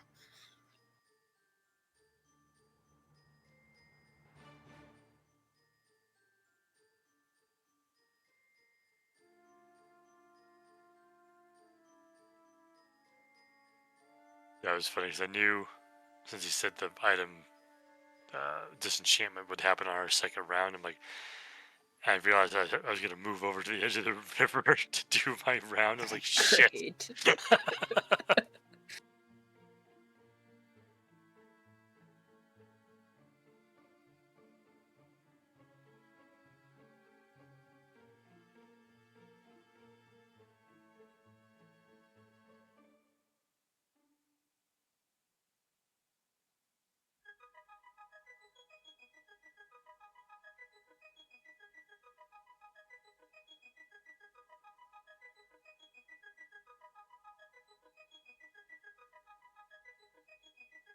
What do you mean, Kim? Does he have any sort of resistance or anything for non-magical weapons? Yes, we saw Skull Crusher shoot him with a regular bow, and it did resist it. Yeah. Yeah. Cool. I can't do anything without being able to reach these guys. Same here. That's why I'm shooting just regular arrows at it. Don't forget that you guys have Searing Stones and the Radiant Grenades. I don't have. Only certain people got those radiant grenades, but we do all have those searing stones. No. Yes, I think I did get one of the radiant grenades. I have to try and find that.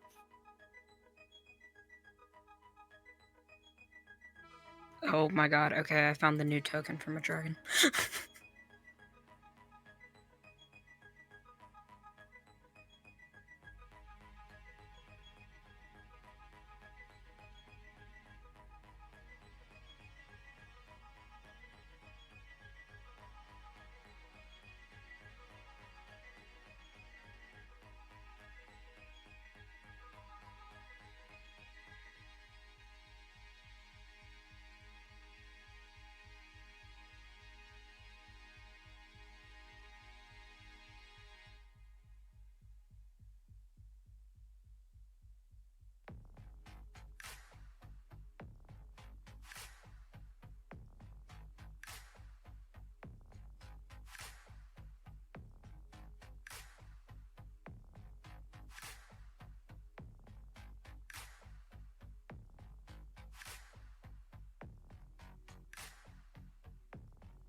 doing crickets for? We're on the break. They're bored, man.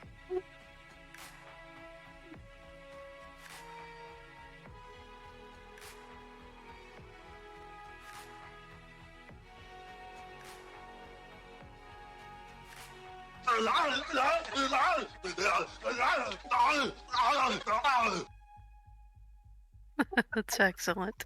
Oh.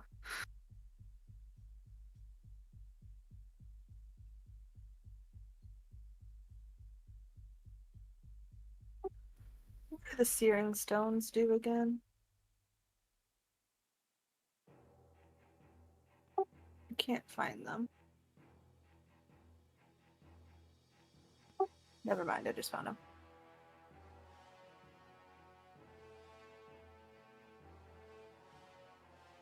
Yeah, they're like little grenades, basically. Yeah, I just don't know how that works with it being in the air. You throw it at it and it explodes in its face. Yeah, but it's easier Works to the hit same. it. Works It's the easier same to way as hit a fireball. Yeah, but like if it's on the ground and I'm aiming it at the ground next to it, the AC is 10 as opposed to having to hit its AC. I mean, you're targeting a square, and there's squares in the air as well. So,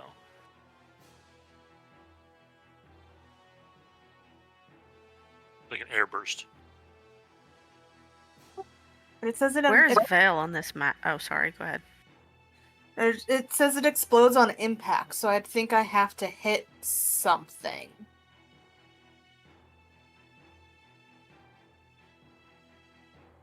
That's a question for Daniel then.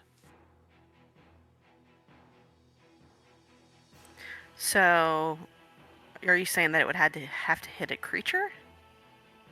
Or the ground, like one of the throwing it in the air. I don't think would work unless I hit it, but then I have to hit its AC, which is a lot harder. Maybe there's a bird flying by. You could always just throw it at Cedar. I mean, how high up is your spiritual weapon?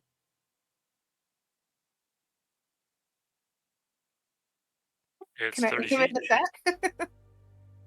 I mean, that might work. Again, that'll be a decision. Well, technically, the spiritual weapon is spectral, so no, we wouldn't be able to make contact with it.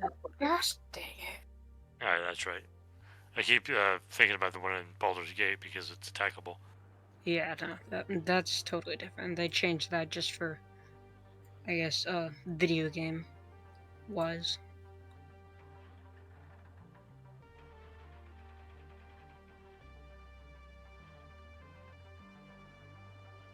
You really want to piss me off. Somebody's gonna die. I like the little pig much better. I don't get any anxiety with that one. Your mouth is all puffed up like a baboon's ass. Does he look like a bitch?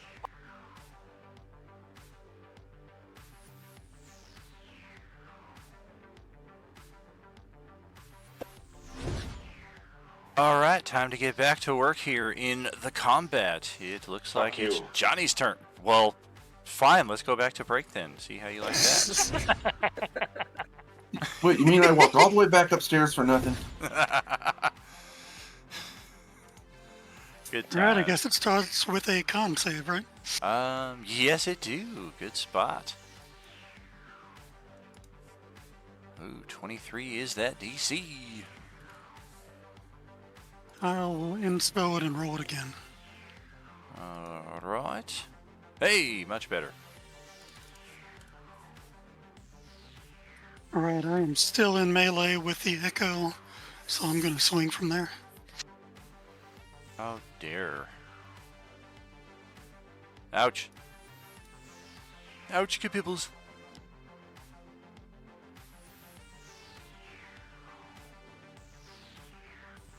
Then I'm going to take a little movement and move myself over here closer to the peeps. right. That'll be it, though. Excellent. We'll pass it over to Celeste for your next Gosh, I still don't know what I'm doing. Okay. Also within 30 feet.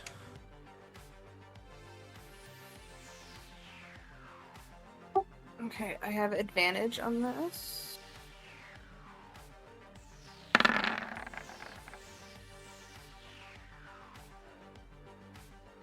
Advantage on con saves or against undead? All physical saving throws, con, dex. Ah, yes. Powers. Nice.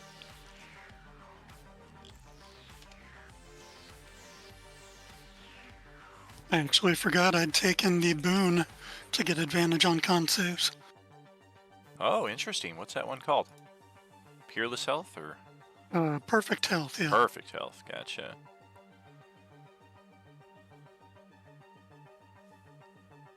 Nice. The yellow circle is, I guess, gone at this point. It reflected advantage against you from the Nightwalker, but it chose to attack Cedar instead. You were the only one that failed your saving throw against that annihilating aura.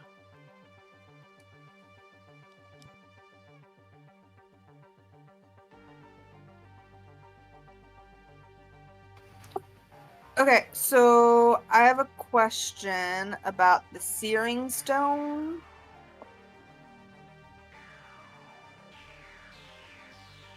Uh-huh. I got rid of the page where it had the description.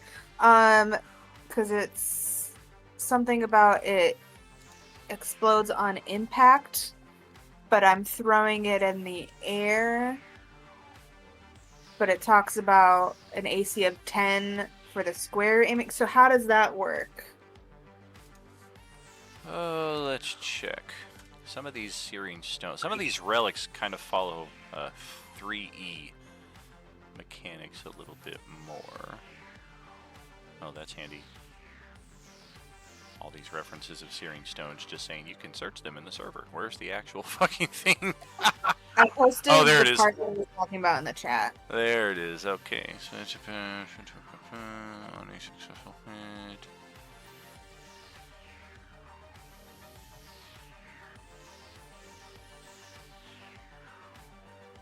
What's the rest of it on a successful hit? It's is it a dexterity save versus damage? Correct. Yeah, that's mechanically not lining up with a lot of 5e, so we can ignore the make an attack against AC 10. It would just say target the square you're aiming for on a successful hit, blah blah blah. Impact is just kind of a narrative thing that can still impact in mid-air like that, like you're kind of timing like a grenade when you pull the pin and hold it for a few extra seconds. Okay, so I can aim it for like next to the dude. You can, yeah. Yeah, so that it doesn't hit Cedar. Right. If you aim it on this side and do me a big favor, though, you'll hit the Echo.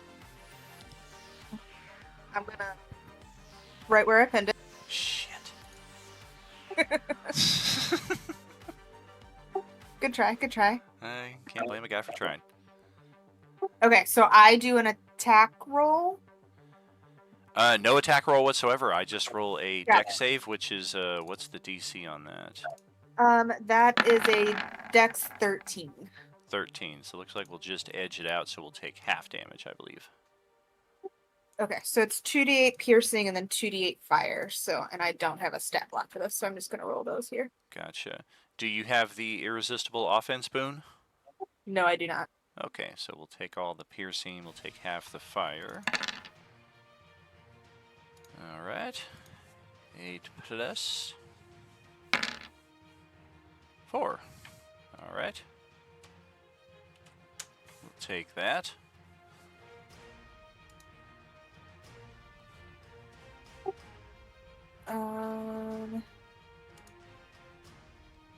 Yeah, I don't really have anything I can do on a bonus.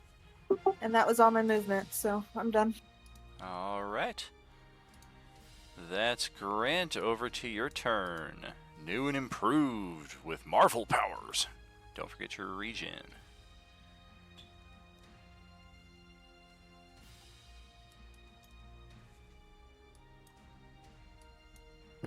Alright, I am going to attack with the sword.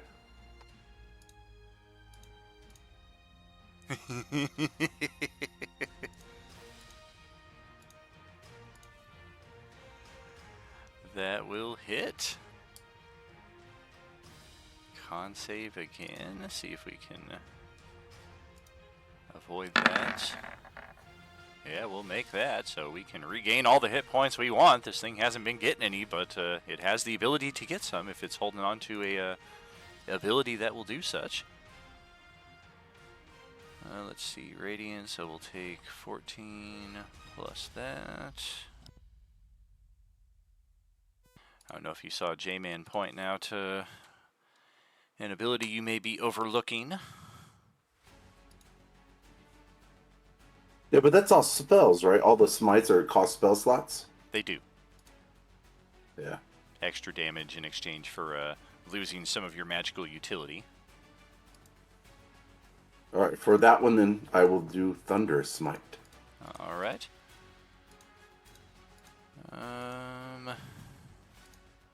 And I think I'm gonna impose a mandatory expense this round right here. Hopefully in a favorable respect. Oh, damn! Sapphire's like, no, don't do that! What are you talking about? The spell that Mythwolf just posted. Oh, Thunderous Smite? Yeah, we saw what happened on Monday Crew when somebody did something that was audibly... It wasn't the same spell. That one, I think the one that Richter did was 600 feet away. The one I did was from a staff that was Yeah. specific to an item. Oh. All yeah, right, that's so- Let's see, first time you Uh-oh. hit. Thunder, audible within 300 feet. Do we want to retcon that or keep that? Let me see. Cedar experienced that firsthand. He was guest starring. Yeah, that's right. I don't want to do that. That was on Tuesday. Thank that you. Was this group. Oh, that was Yeah, this group. that was, yeah. Please do not use this spell. No. It got the dragon away from us a little while, but I mean, I'll still take And then brought 2 more. I was still responsible for it. All right, so Well, I'm going to remind Grant, you don't need to use one of those spells. You can just use a slot and do the Radiant Smite. The Paladin can do anyway. I don't have a box on my character sheet for that. Do you know what that smite is called? Well, look at your class abilities. It should be It's listed. called Divine Smite.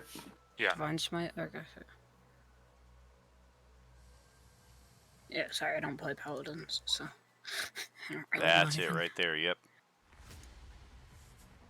So yeah, you can expend a spell slot and do an extra 2 die 8 per spell slot, or for the first level, plus a die 8 extra, and then I'll take double that because it's Radiant. Yep, let's do that. But at a Alright. second level. Okay, so we're going to do a 3 die 8, It'll actually be 4 die 8 because it's an undead. and an extra die 8 because of that. Yep, good catch.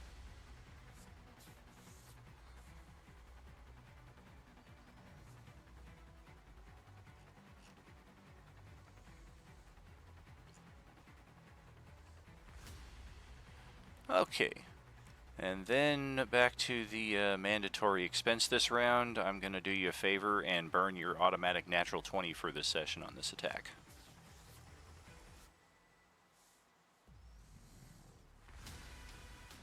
That's going to add another 18, 30, 40, 4, double this. 52, 90, yeah, that's 94 points. Okay, that's a solid strike right there. and I will take one more. All right. Nice. I knew it. I knew it. I That's knew funny. it. Smite again, because it'll double that too. Oh, baby. I will smite again. Holy crap. That's funny. He didn't set his critical correct, but it rolled 3 6s, so it shows up as correct there. Huh. How about that?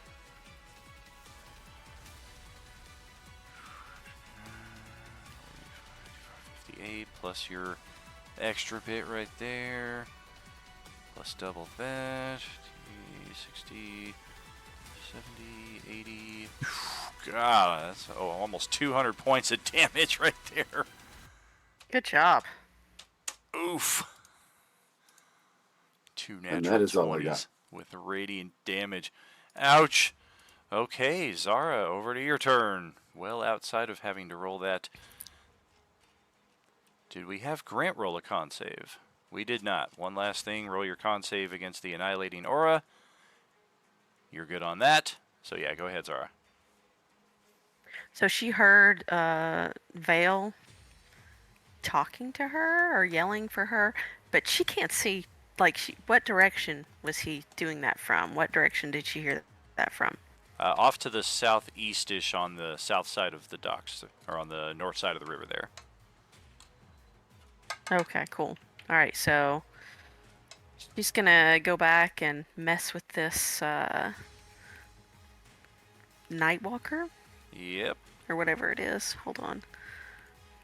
By the standard book rules, this is about as dangerous as it gets when it comes to the undead template. And then, of course, when you tinker with its stats to customize it for a throne card, it can be that much more deadly. Oh, there he is. Hello. Okay. Yeah, alright, so she's gonna go down here. And she's gonna attack it again with her rapier.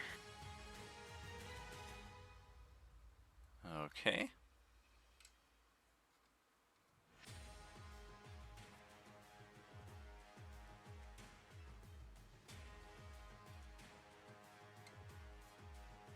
I was going to burn your natural 20 this round, but you went and rolled one. Okay. I know, right? Youch. Did you remember to regen? Not yet. Giggity. Thank you.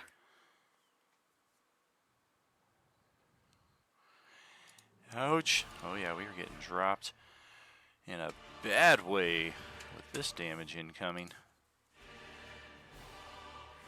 And can she fly over him? Like, is there enough room to fly over him? I believe you've got the movement for it. I mean, it Okay, kind of cool. requires a bit of a higher arc, but yeah, I think you got it. Boop, she's gonna hang out here. All right.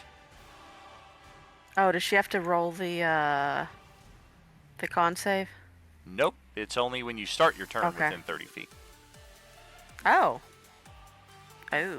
That's why you Hold on didn't a have second, to let me roll it see at here. the start, but if you start your turn within 30 Gotcha. feet this next time. 10, Oh, 20. perfect. Cool. Hey, how about that? Yeah, I'm good. All right, even more so because, well, let's check at the start of the Nightwalker's turn. Let's try to get our big guns back. Wow, okay. Really? And yes, we are going to target Celeste this time around. Despite taking almost 200 points of damage from Cedar, we're just going to point the finger of doom in your direction and see how that goes. Do not have advantage on this. This will be interesting.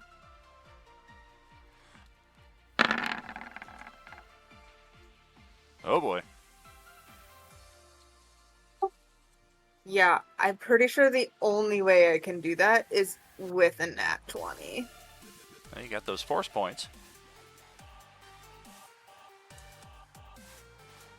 Okay, start with an inspo.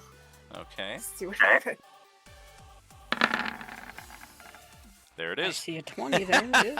Hey, look at that! Wow. Good job.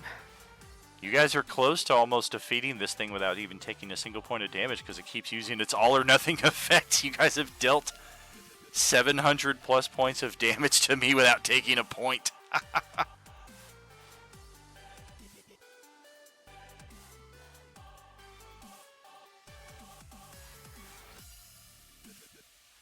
That might be some supreme bragging rights right there. If you guys can solo this thing flawless victory. You guys actually want it to keep rolling 6s on its turn. No, Zara took damage because of the aura. Oh, that's right. She took damage in that respect, but I didn't actually hit her, so I guess technicality. I've taken a total of 8 side are damage. you on? So, Good job, Zara. Oh man. I like how he changes his name in the middle of the conversation because he begins as Dan LaDouche, and then a little while later it's Scott fucking LaDouche. Well, I guess if that's the case, we'll pass it over to Silkus since I've got nothing else happening. question, has anybody tried necrotic damage on it yet?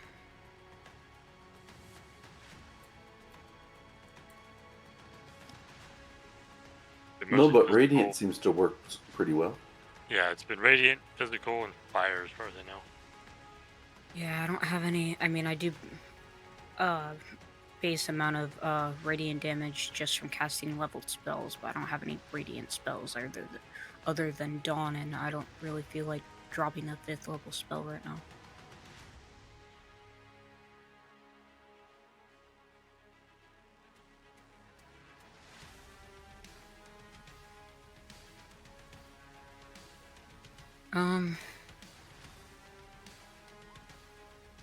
Fuck it, we're gonna just try to do as much damage as we can. We're gonna use a 5th level spell slot on Scorching Rays, and I'll use, Daniel, this is a logistic question. If I use my auto nat 20, it is, it is... 1 ray. Yeah, it is 6 different rolls. It would just be on 1 roll, right? Correct, yeah. Okay, cool. What I figured, I just wanted to double check.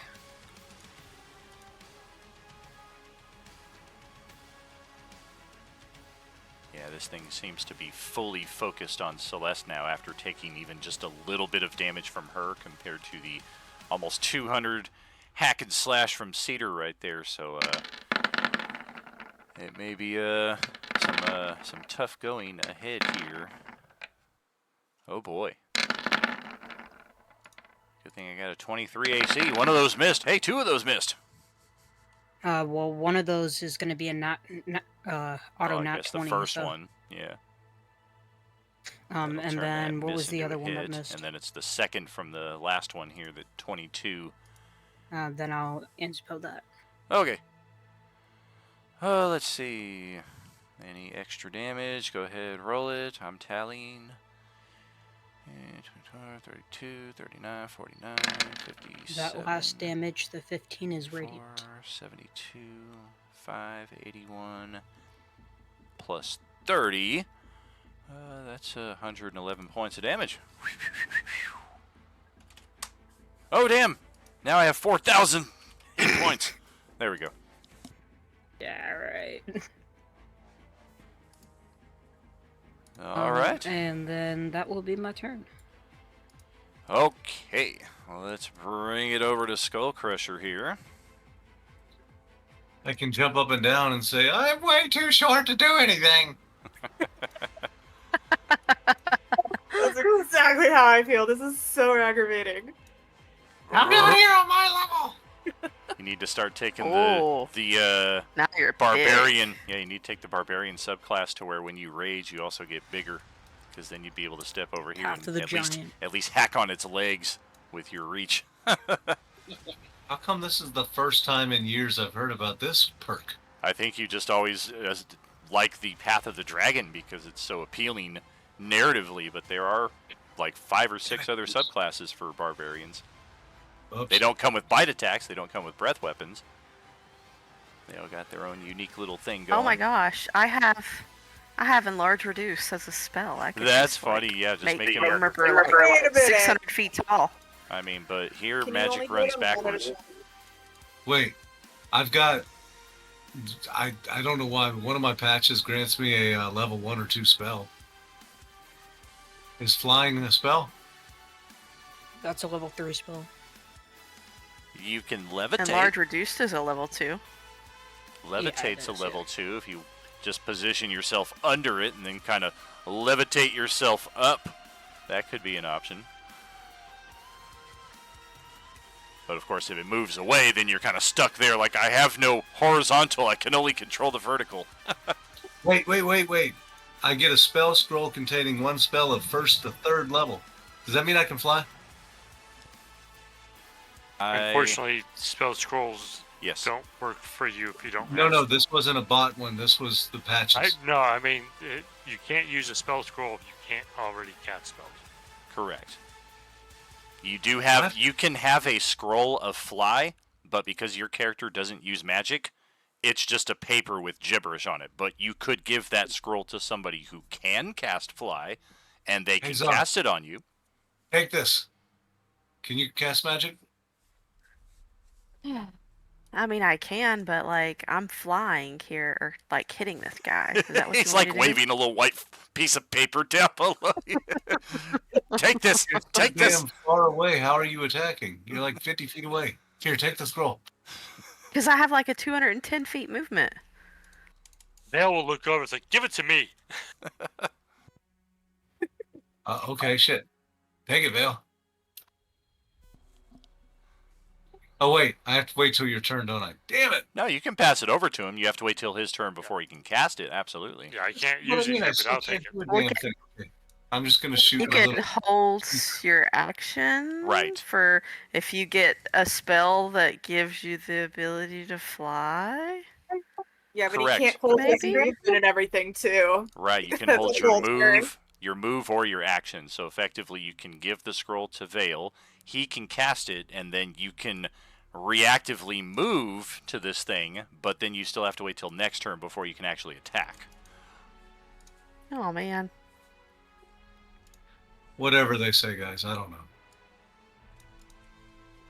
Yep, there's my scroll, and I guess I'll hold my action and just sit here and look pretty. Oh yeah, flying creatures can be the bane of any melee-based character. Elder is up next, and we're gonna try to heal our buddy over there. No, we're not. Just a reminder, if anybody's got some peachwood weapons.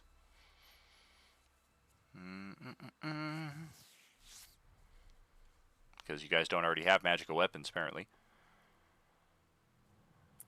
I mean, my bow is no longer magical. Oh, get yourself a peachwood bow. And, oh, look at that. The clock passes into the next day right now, so this is technically the next day. We're going to call another Shadow King. You're funny. I know. So does that mean I get all my daily things back? No, you still need your long rest. No, I'm talking about my things that recover on dawn. Oh, absolutely. Silkus was resistant to necrotic, right? Yes, he's resistant to necrotic. Yeah, we didn't care for that. Oh, it looks like the Nightwalker has targeted the one responsible for our existence. We're gonna float over here. It was your drawing of the card that brought us forth. Join me in my watery grave. Oh. What the heck? Oh. Alright. We're gonna necrotic bolt twice on Celeste. Bop bop. Well, I'm also resistant to necrotic. Oh! Well, that's all we got. Psych. What about... No, that doesn't help. Yep, that's all we got. Move over, blast you twice, pass the torch over to Vale's next turn.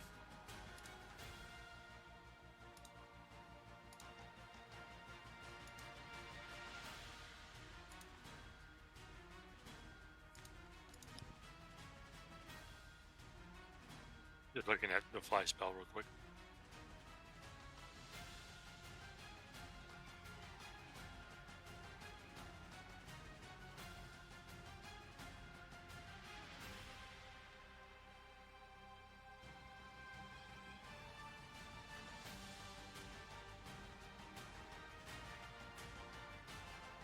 Alright, yeah, I guess I'll use my action to cast Fly, so I'm concentrating on that for Skull Crusher.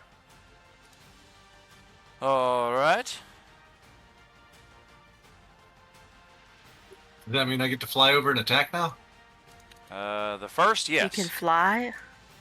Yep, you have your action ready. You're able to fly over to it, but you do not have a readied action for attack. So next turn, you're in position to be able to attack it. Son of a bitch. That counts for extra attack and bonus attack, and yeah, nothing. Okay. Correct. Can you bite it? Readied action is just one action, so he ready just Aw. move to get over there. Yeah, bite's not an action. That's just delicious. Fine. All right. Anything else for Vale there? Good on your con save.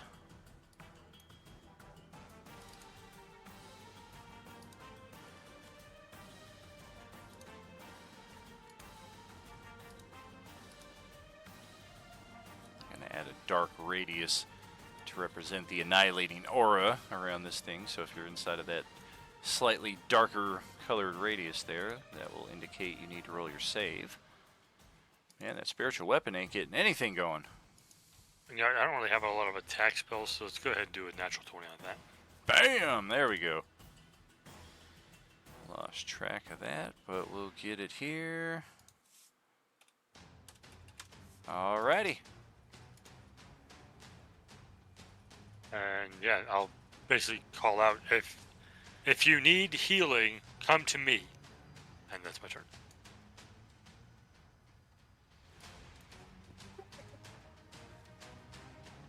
Get back over there.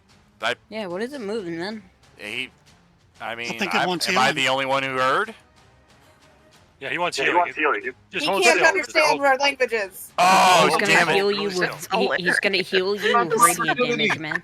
Lack of opportunity. Aw. Kimberly just checked. He's like, me. Yeah, you're gonna tell me he can't understand me, but he can understand the healer? Not a chance. That's right. Yes. I just learned the It's the language. important words, right? You? Yeah, like my dog understands milk bone, walk, and fresh pet. Exactly, yeah. Okay. Micah gonna influence that? Yes, sir. And just edge it out.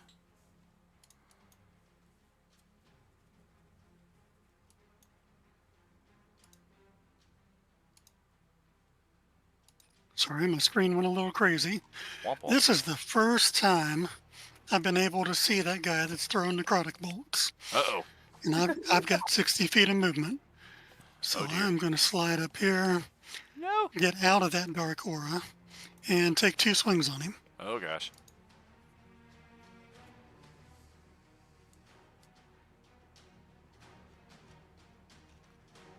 I think Like you that hit me. crit. I think you hit me earlier in the session, though. I think you were the one that triggered my shield spell. Or no, that was on the arcane earlier. This guy also has a shield spell, but both of those attacks are well beyond what I can defend, including yikes. Then I'm going to move my echo around to where it's close enough it won't disappear. And then I will use Unleash Incarnation, and I'm going to use my natural 20 on a 3rd attack.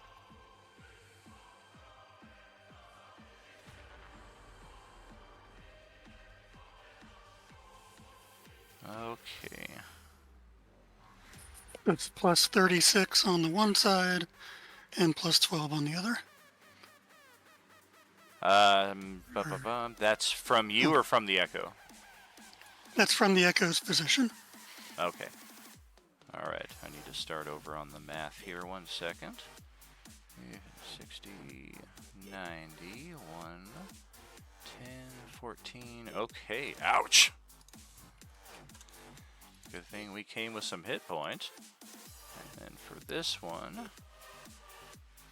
fire damage plus that plus extra 60, 70. Okay.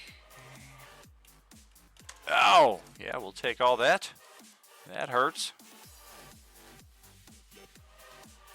That's turn. Chopping right through our defenses here. Celeste up again. Another con save.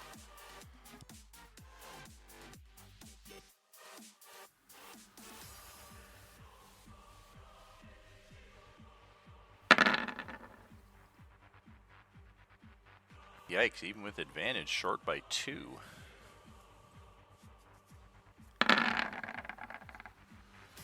Goodness.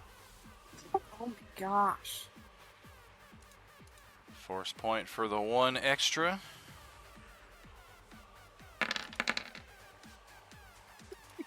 Yes. Good enough. Question for you. So, Cedar's flying 10 feet up, right? He is. And then the dude is like, just like his legs would be like just above him. Could I try to do some sort of like jump up to my brother off of him to attack with like an acrobatics type thing? What's your total available movement? I have a speed of 40. You could probably make that work with the right acrobatics. Wrong acrobatics, though, you might inadvertently kick Cedar in the mommy daddy button. Yeah, it's kind of hard to Mommy He just Wouldn't it be goes, the first time? he just goes prone from 10 feet up. Oh, doctor.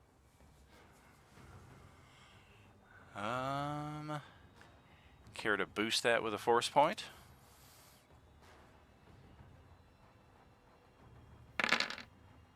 Good enough. I set a heroic move like that at 20, so we can successfully propel ourselves off perhaps the unsuspecting brother long enough for you to get your attacks off on this thing.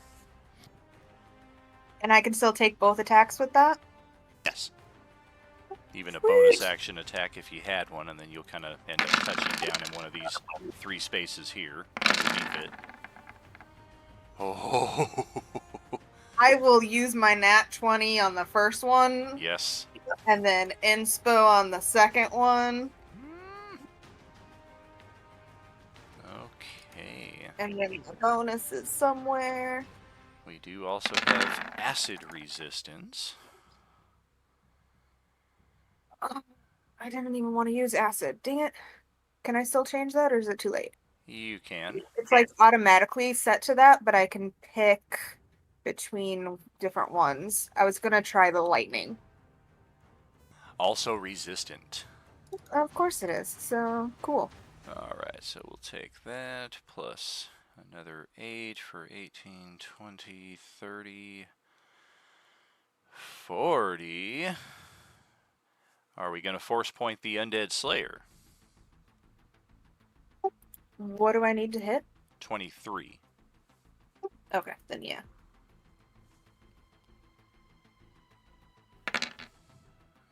Okay, that is 50. The versus undead damage is radiant, so we'll take 12 more there for 62, and then half of that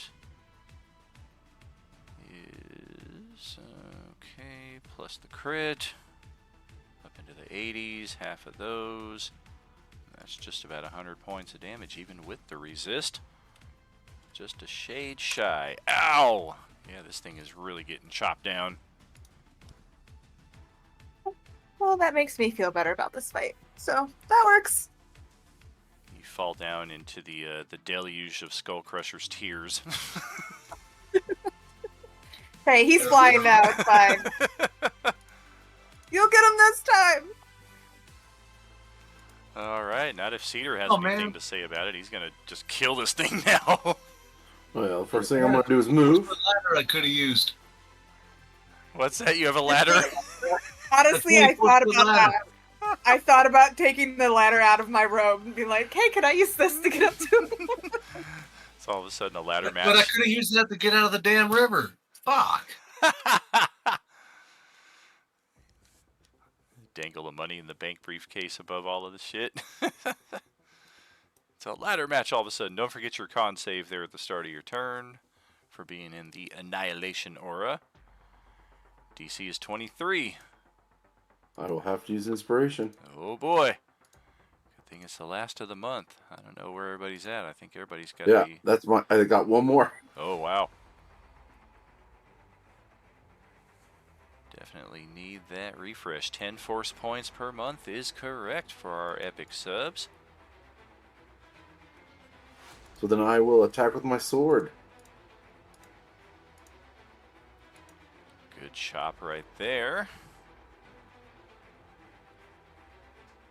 And at this point, I'm just going to forego the con save. I have no health restoration abilities, nor does the Elder have the ability to restore health on the Nightwalker. So, nice ability right there.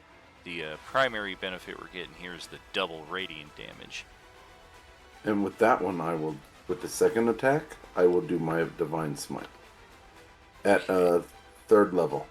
So that's 5d8. Ouch! 4, 36. Alright, 40, 50, 60.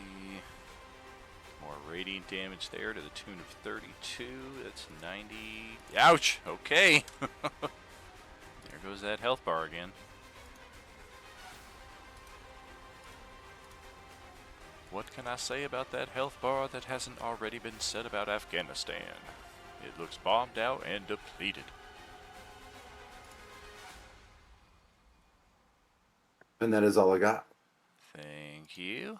Okay, that's over to Terry's turn, just on the exterior of the aura. Alright, she's gonna do the same thing she did last time. Alright. She's gonna use her rapier. Good shot right there. It looks like it's not adding your sneak attack damage, like it's getting the expert fighter damage, but it's shorting Oh, your I don't sneak think it attack. did. Yeah. Oh, yes, you're right. You should be getting more die 6s on top of all that. And you have not burned your natural 20 yet for this session, because you rolled one last round, so let's do that. That's going to be 19, 28, 40. Okay. And then how much sneak attack damage do you have? So, hold on one second. It says it's 66 sneak. Oh, wow. So in roll my 6 dice 6. Global damage modifier. Yeah, roll 6 dice 6 plus 36. So yeah, that's an extra 4 points of damage there on top of the... Ouch! That's another 90-something damage right there. Okay. Alright, and then she's going to return to her previous location, back here. And then she's gonna probably... I think she's gonna probably... Well, no. She's good. She's gonna hang out here. Alright. I was told there was some healing available over here. Nope.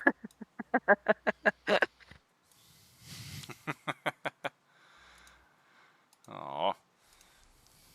Guys are discriminatory towards the living challenged. The living challenge. Alright, I don't know, do we get another recharge? Oh, quite the opposite. So yeah, our little streak may come to a close here. We're gonna touch down. Now that Brad can finally fly, we're gonna touch down onto the street. You son of a bitch. I knew that was gonna happen. And we're gonna go melee against Celeste here. Enervating focus times 2. What is that? That is our melee option right here. Just reach out and touch someone twice here to the tune of a lot of necrotic damage, thankfully resisted. Con saves on both, or have your HP maximum reduced by that amount until your next long rest. Okay, hold on. Half of 28 is 14? Yep. Plus 17. Okay, hold please. Mm-hmm.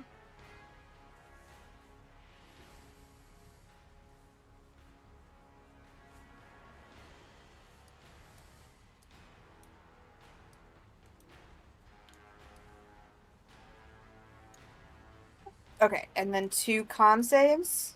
Mm-hmm. Okay, and then advantage on both. So first Yeah. 21 DC. Oh, geez. Okay, let me roll the second one real quick. Okay. I'm gonna hero point the first one. Oh, and I made the second one. Okay. Cool. Yeah, so I'll hero point the first one, and then that's it. Yep, that's basically just a normal damage, and we'll pass it over to Silka's turn. Alright, I'm finished with this thing. I'm gonna 5th level Scorching Ray it again. Oh, damn.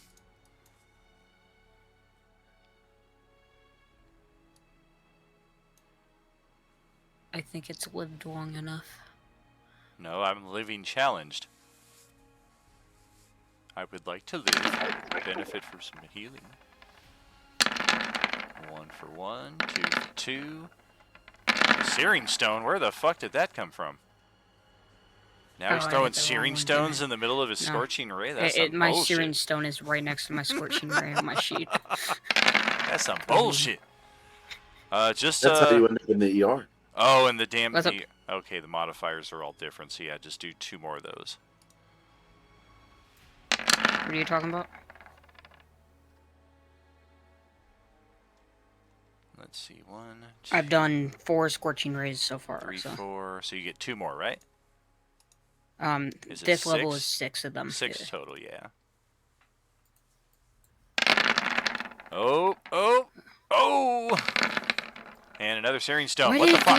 Why did you do another Searing Stone? What the fuck? Alright, I'm going to count those as used. You've used all 3. Yeah, right. Ignore that. And then also the radiant damage that comes along with casting the leveled spell. Right. Okay. Oh boy, 17, 22, And of course it had to freaking 32. waste nat 20s with the Searing Stones. Right. 22, 32, skip. 44, 53, 63, 71, crit. 80, 93, 106, skip. 113, plus the radiant, doubled. Good God. Okie Didn't die dokie. yet. I mean, we are about as close as it's gonna get right there. Great. With him moving, do I get attack of opportunity? Not unless you had reach. I think you moved him back too far when you did your fake move. You Because did. you had moved Skull Crusher right next to him with his ready move action, and then when you moved for the fake healing, you were no longer next to him. Okay, so I would have descended like right here above your head and attacked from there. Okay. I just thought, hey, you're moving. I'm okay with that. I get to swing. I mean, it's your turn. You have a natural 20 that you've not yet used for the session, and I have 39 hit points. So I'm saying this is a W either way you slice it. Okay. Yay, Skull Crusher! But that doesn't go with my plans. I have a pit, and Oh my gosh, just kill it. I was going to hit him with that, but okay, fine. I'll just swing. Well, you gonna hit him with an iron door WWE style? He could put the iron door on the ground Honestly, that and was then the put the plan, pit on but- top of it. Screw it. I'll just swing for the fences and use Jeez, my we're going points. from All right. a ladder match to a cage match here tonight. Like Daniel was saying, he has 34 hit points left. Just fucking hit him. All right, so we're Although gonna it's count great that. because the door comes from the robe, so it's like he almost looks like he pulls the iron door out of his pocket. Like, oh! I didn't even need my natural 20. I rolled all good. I've been Well, waiting the whole thing to my roll. AC is 23, so we may need a force point on that bite attack. 22, 34, 37 damage so far. So if you force point that bite attack for the extra damage, that will kill me exactly. Or should I just use the natural 20? I mean, There's 20. I've counted the natural 20 on the very first attack. Oh, that was 27.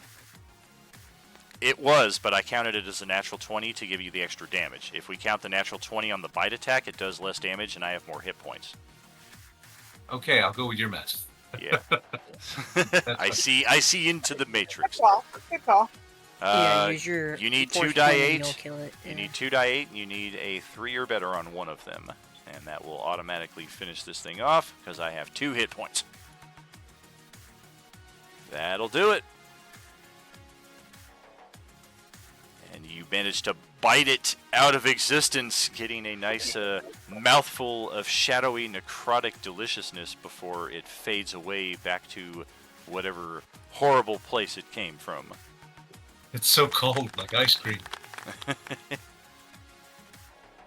we're going to take you out of the turn order. Well, doing that, already did that. Any movement, now you can fly. I guess I'll go over and help out Mika. Yeah. Mm-hmm. All That's right. my turn. Well, it's my turn now. I don't like this. This is a rock hard place me situation.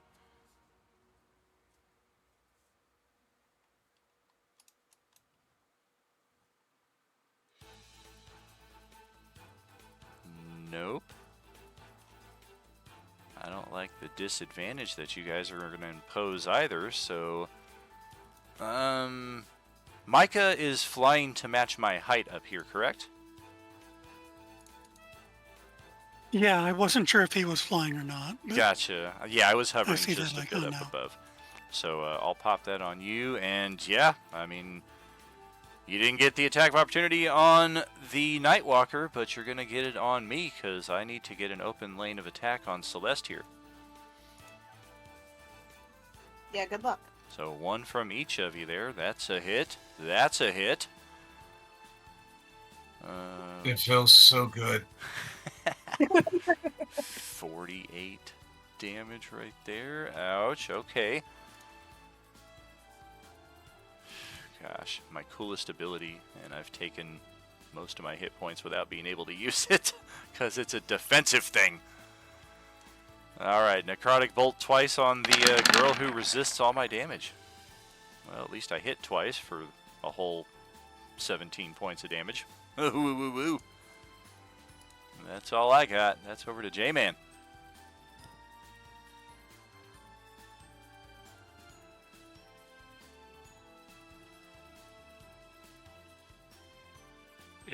How hurt is Celeste at this point? Celeste is actually doing pretty great. Because all of that has actually been coming out of my 100 pool of temporary hit points. Oh my god. Yep. So you all see me at full health. Oh, you got that one too? Okay, Yep. cool. Yeah, we're going to, just like Richter did there, I want to add a second health bar there to reflect that, and of course dock whatever off of that extra 100, because it's like it could be a force field or anything narratively that it appears on you, but just so we have a mechanical transiency there. 37. Yeah, because I've been watching all these things blasts and stuff hit her, and I'm like, is she even hurt? I guess not. Yeah, I'm good. And I said superhero landing. I wasn't far off, I guess. Mm-hmm.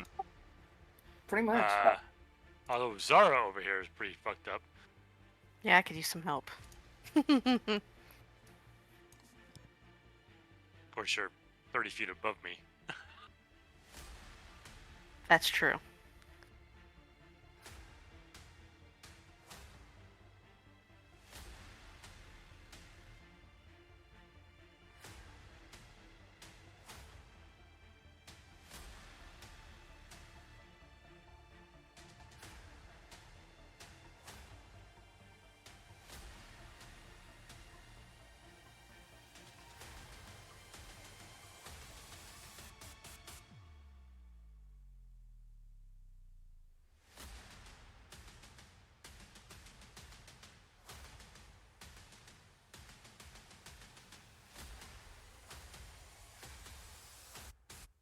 Yeah, I can't heal you from here, so I'm kind of say to you, if you need healing, comes to me. Okie doke. Since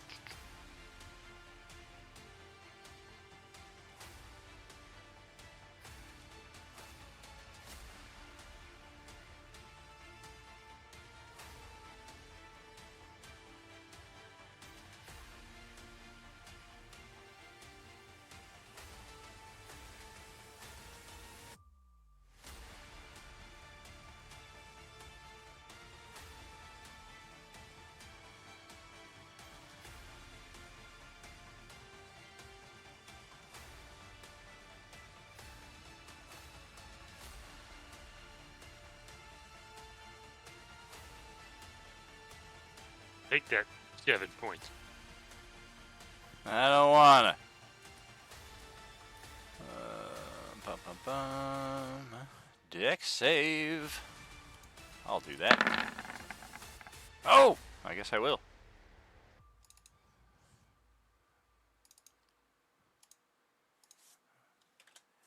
Chop a little more off our defense there. We'll take it.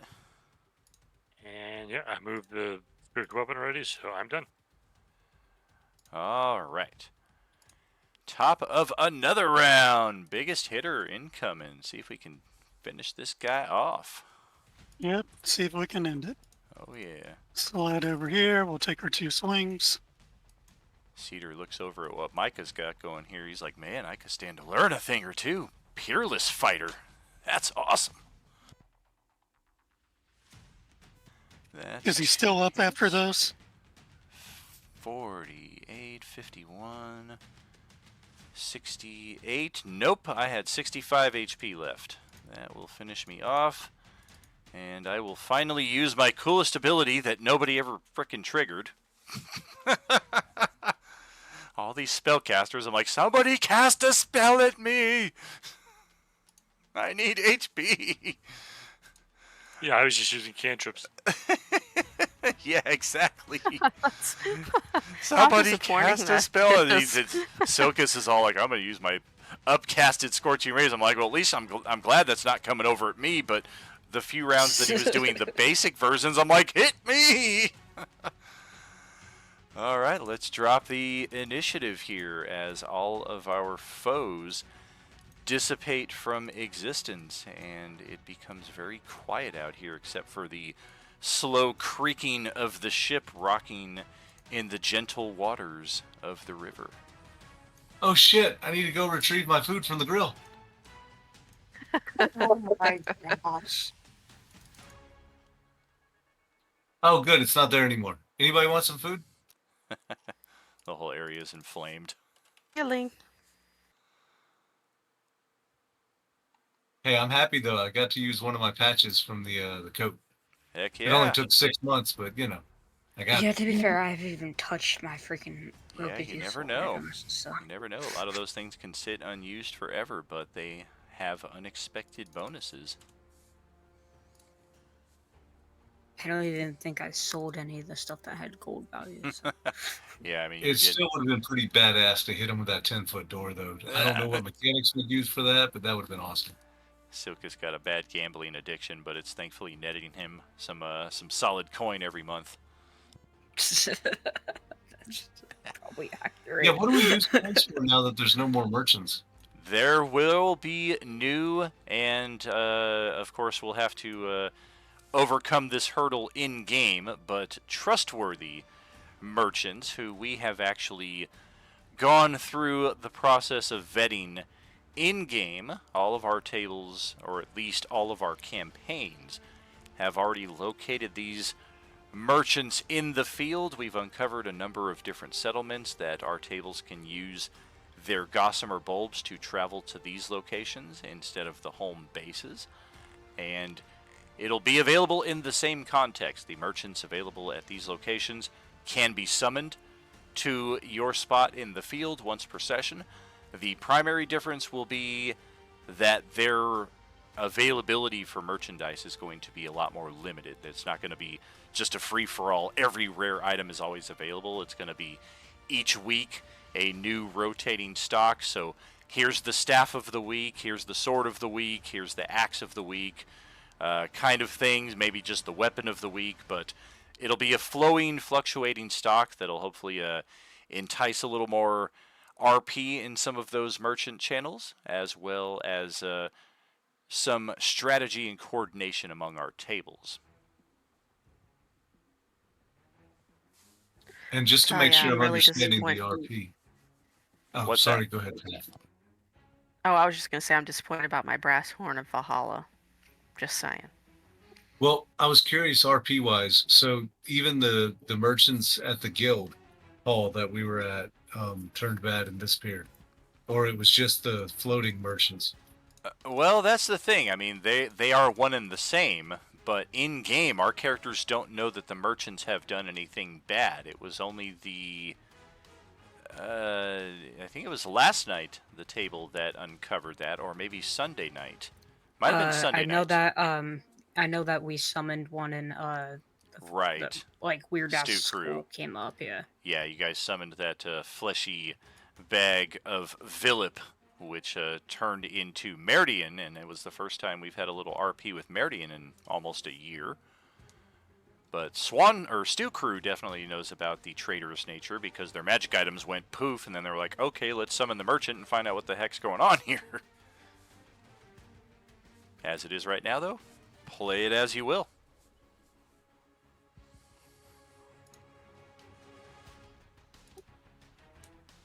Anybody want to ride on the boat? I mean, I kind of have this big ship over here that I'm pretty sure is mine now. Maybe, I think. Okay, so I'm offering rides on your boat. Daniel, I'm gonna redeem one of my long rests that I have saved up. Oh, there are no bodies remaining behind to search. I need to add to the rest tracker here. Did you guys want me to search the area? Like, Well, that's a break good the idea. We could rule? all cast perception or some shit. I mean, yeah, I wanted to go look below. Search the whole ship. I was gonna look to the north because we never looked to the north, or should we wait to look to the north? Well, What the hell was that? don't trust me to look around, guys. I don't even find my feet. Daniel, what are you doing? Yeah, these weird little floating matchstick looking things. Basically just loosely bipedal, but entirely just of a sort of creature that you've never found before. At best, at closest, they would appear to be animated objects, but animated what? Come floating out of the hold. And now that we have completed this angle, Celeste understands these four creatures to be the operators and servants of this vessel. She is master of this vessel and may direct them as she sees fit, whether they are cleaning things up, whether they're directing and guiding the boat from location to location, any number of things that your standard unseen servant spell might accommodate, but there are four of them. Be my guest, be my guest. And as we talked about, hinted at the start of the session before Kimberly even showed up, here is how this throne will be different from the other thrones that we've located in game so far. Let's get over here to the regional map. I just found a car. Wait, there's a throne? Can I sit on it? No. Alright, so this home base, of course, we've got our wrecked mall up here where all of our NPCs live, where the majority of our efforts to carve out a place of survival in this setting is located. We now have a boat that I will grab a token for and assign to the waterway here. And as a group, if we choose to make use of this as a travel device, it does unlock water passage for us on this map, which could prove infinitely easier than the god-awful horrors we experienced in this one hex alone over an 8-week span of time. Waters may be a little safer. If we do not use it as a travel device, and it doesn't always have to be one or the other, of course we can use it to travel somewhere and then decide this is where we're getting off, we're going to continue on with this. We can keep the boat traveling down the river, unlocking new parts of the map that we can use the gossamer bulbs to travel back to the boat and almost kind of quick travel, in a sense, to some of these locations that we've not yet explored. So it does give us a little extra utility. Interesting.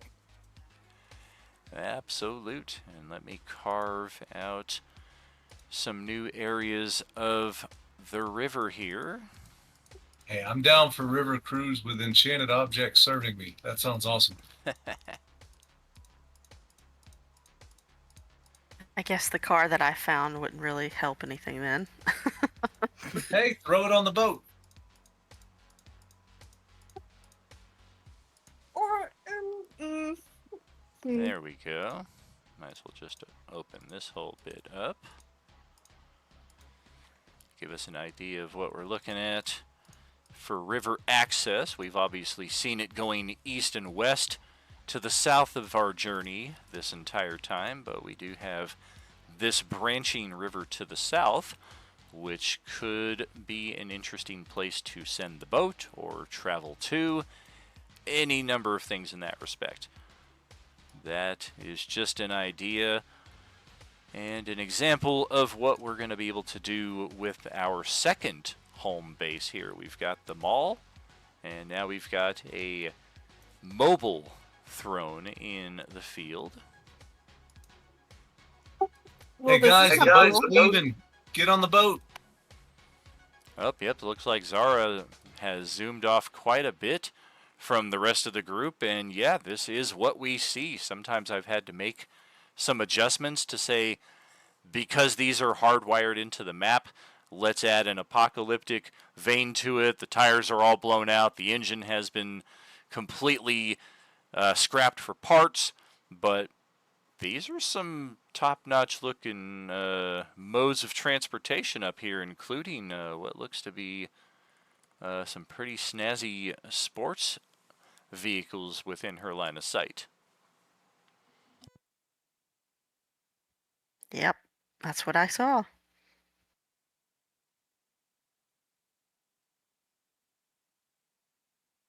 Yeah, finally, Tuesday crew can start sailing past Monday crew. Later, y'all. And here is another important distinction. Let's get some holds while we are moving up. Any of you who've not yet moved up to this area, feel free to do so, but don't take point. I didn't want to bog down the map with this effect, but this represents a wall of force that completely enshrouds this building before us. And Micah, heading right up to the front steps, sees a large gathering of individuals looking through this transparent wall over to his approach. Those of you out here in the parking lot to the east side are only just starting to get a glimpse of this wall of force, but again, because I didn't want to bog it down, you're not going to see it on all sides of the building, but just take into consideration that it is there. But otherwise, feel free to continue moving out. So we got a long rest? Was that what someone said? They used a long rest? I used a long rest on my own on Silkus himself, but correct. He not spent like everyone got 20,000 Beskars a few months ago and got that at our last downtime event. I got a few of them, yeah, a while ago. Okay, but they don't carry to the whole group. It's just individual? No. Correct. Yeah, it's just an individual hit. I think I have two I want the left. cars. So, what are we thinking here, guys? Well, I was gonna say, while Silkus is walking, he feels just something in his pocket just appear. He takes it out, and it's a card with the egg on it. As he holds it up, the egg comes out and just hatches. I mean, that's like the best fucking timing ever because, where's Silkus at? There he is.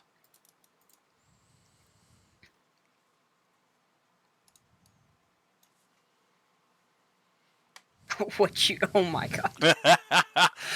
Here comes a dwarf, a rather handsome-looking dwarf lad, riding upon the back of a mighty creature that seems a bit dragon-like, but is not dragon-like at all. In fact, we come burrowing out of the ground, tearing up a significant... No, just kidding. We actually come scrambling down off the rooftop and come down with a mighty thud onto the pavement here before Vale, possibly causing a bit of a startlement, but you definitely have a view of the shadow of this thing coming down upon you before it fully touches down. And the dwarf sitting upon the thing's back just looks over at all of you and speaks in Dwarven. I don't suppose any of you are civilized enough to speak my native tongue. I just respond, I do, yes. No, I can't speak for the rest of the group. And carrying a baby dragon with you to boot. Yeah, I don't even know what came of this. I am more than happy to take care of it now, but this is all news to me. Aww. Oh my gosh. I told that you is I so had to cute. find one, man. Come on now. Oh, that's adorable. Yeah, sorry, I like your token, but I had to go find a good one. Oh yeah, that was just the default that came with it. Very cool. Silkus? What the I heck just- is going on? I just turn around and start speaking in common again. And I just look at you and just like, what? What do you mean? What? Who is... I don't speak that language. What is happening? What, you don't speak Dwarvish? I'm a high elf. What do you think? It would appear you are the I'm a only moon one. elf, your point is? It would appear you are the only one, Mr. Silkus, who can speak his native tongue. I'll turn to the dwarf. Sir, do you happen to speak common as well? Perhaps with not That is the cutest grace, little dragon. but yes. He answers in common. If you wish to continue speaking Dwarven, I can now understand you through the magics I have cast, but I cannot speak it, so I would be having to speak to you in common. You translate? He has magical means.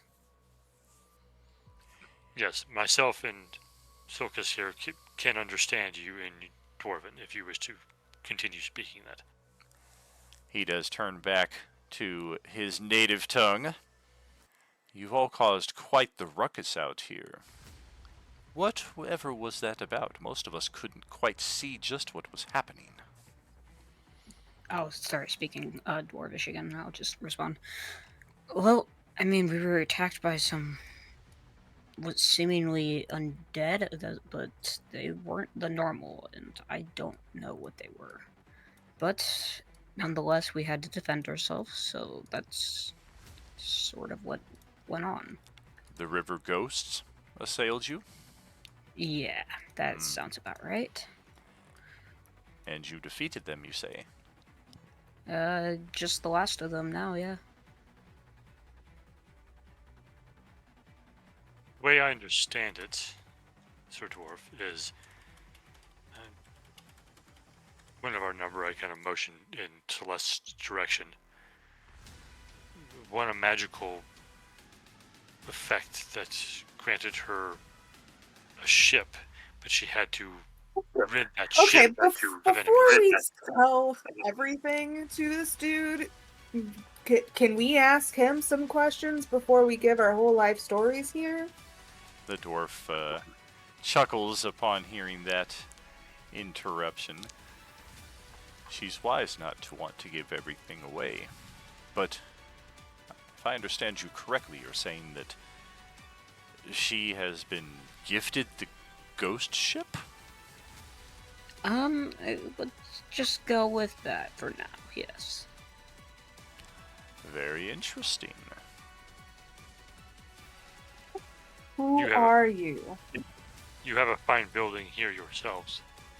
Ah, yes, it was once known as the Reed Murdoch Tower. Quite an unfitting name for such an exquisite location. One of the few remaining quick question. buildings in the area. Quick question out of character. We recognize the Wall of Force, right? We It's... recognize that to know what a Wall of Force is. Sure. And in a lot of cases, it might not even be a visible thing, so it might not be until you physically get up against the side of the building that you notice it. I mean, I was able to use Wall of Force from my staff, so I'm familiar with it. Yes. Once known as the Reed Murdoch Towers, we have since made this our own. It is called the Dulier Expanse. I am called Torkal Dulier. A pleasure to make your acquaintance. Are you survivors and natives of this city? I guess I shall call it. Ah, but I wish if we could call it a city. It is a rather expansive tower with many dozen residents, but we are not in need of any assistance, if that's what you're asking. There's Garlic.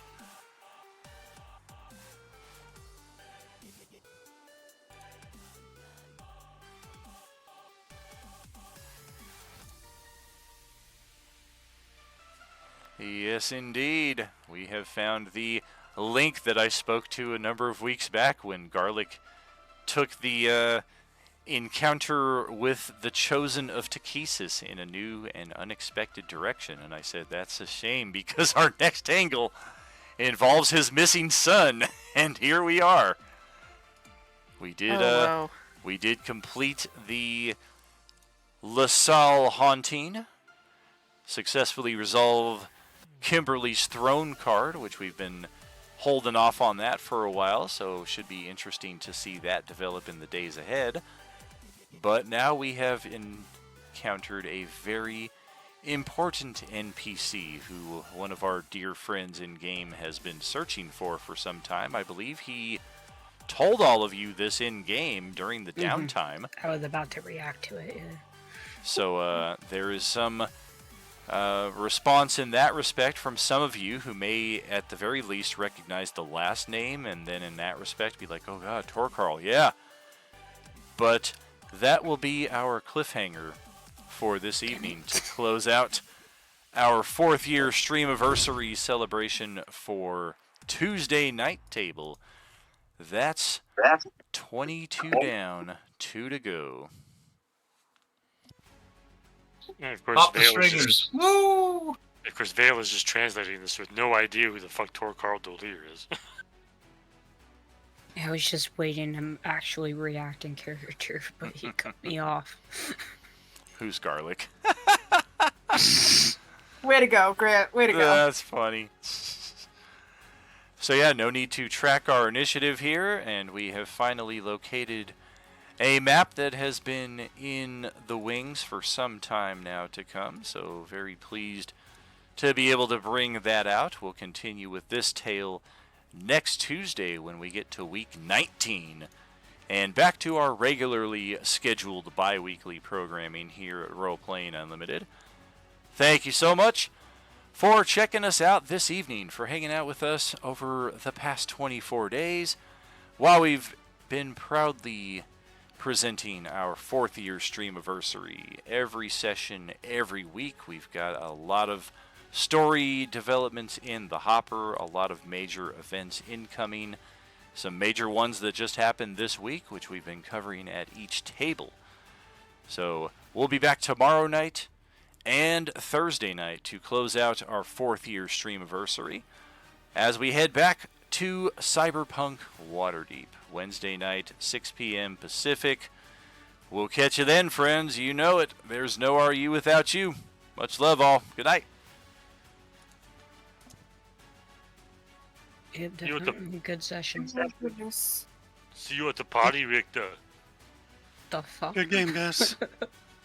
Good So night, everybody. this building, good night. This building, like, is huge. I was sneaking around looking at the whole thing while everybody was talking. There's lots of places to explore in this building. Yeah, there's also Yeah, a lot of force keeping us out. Yeah. True. Yeah, we have some decisions to make before next week about what we're Should doing. just start whipping out my staff just to fucking dispel all the fucking magic. Although I think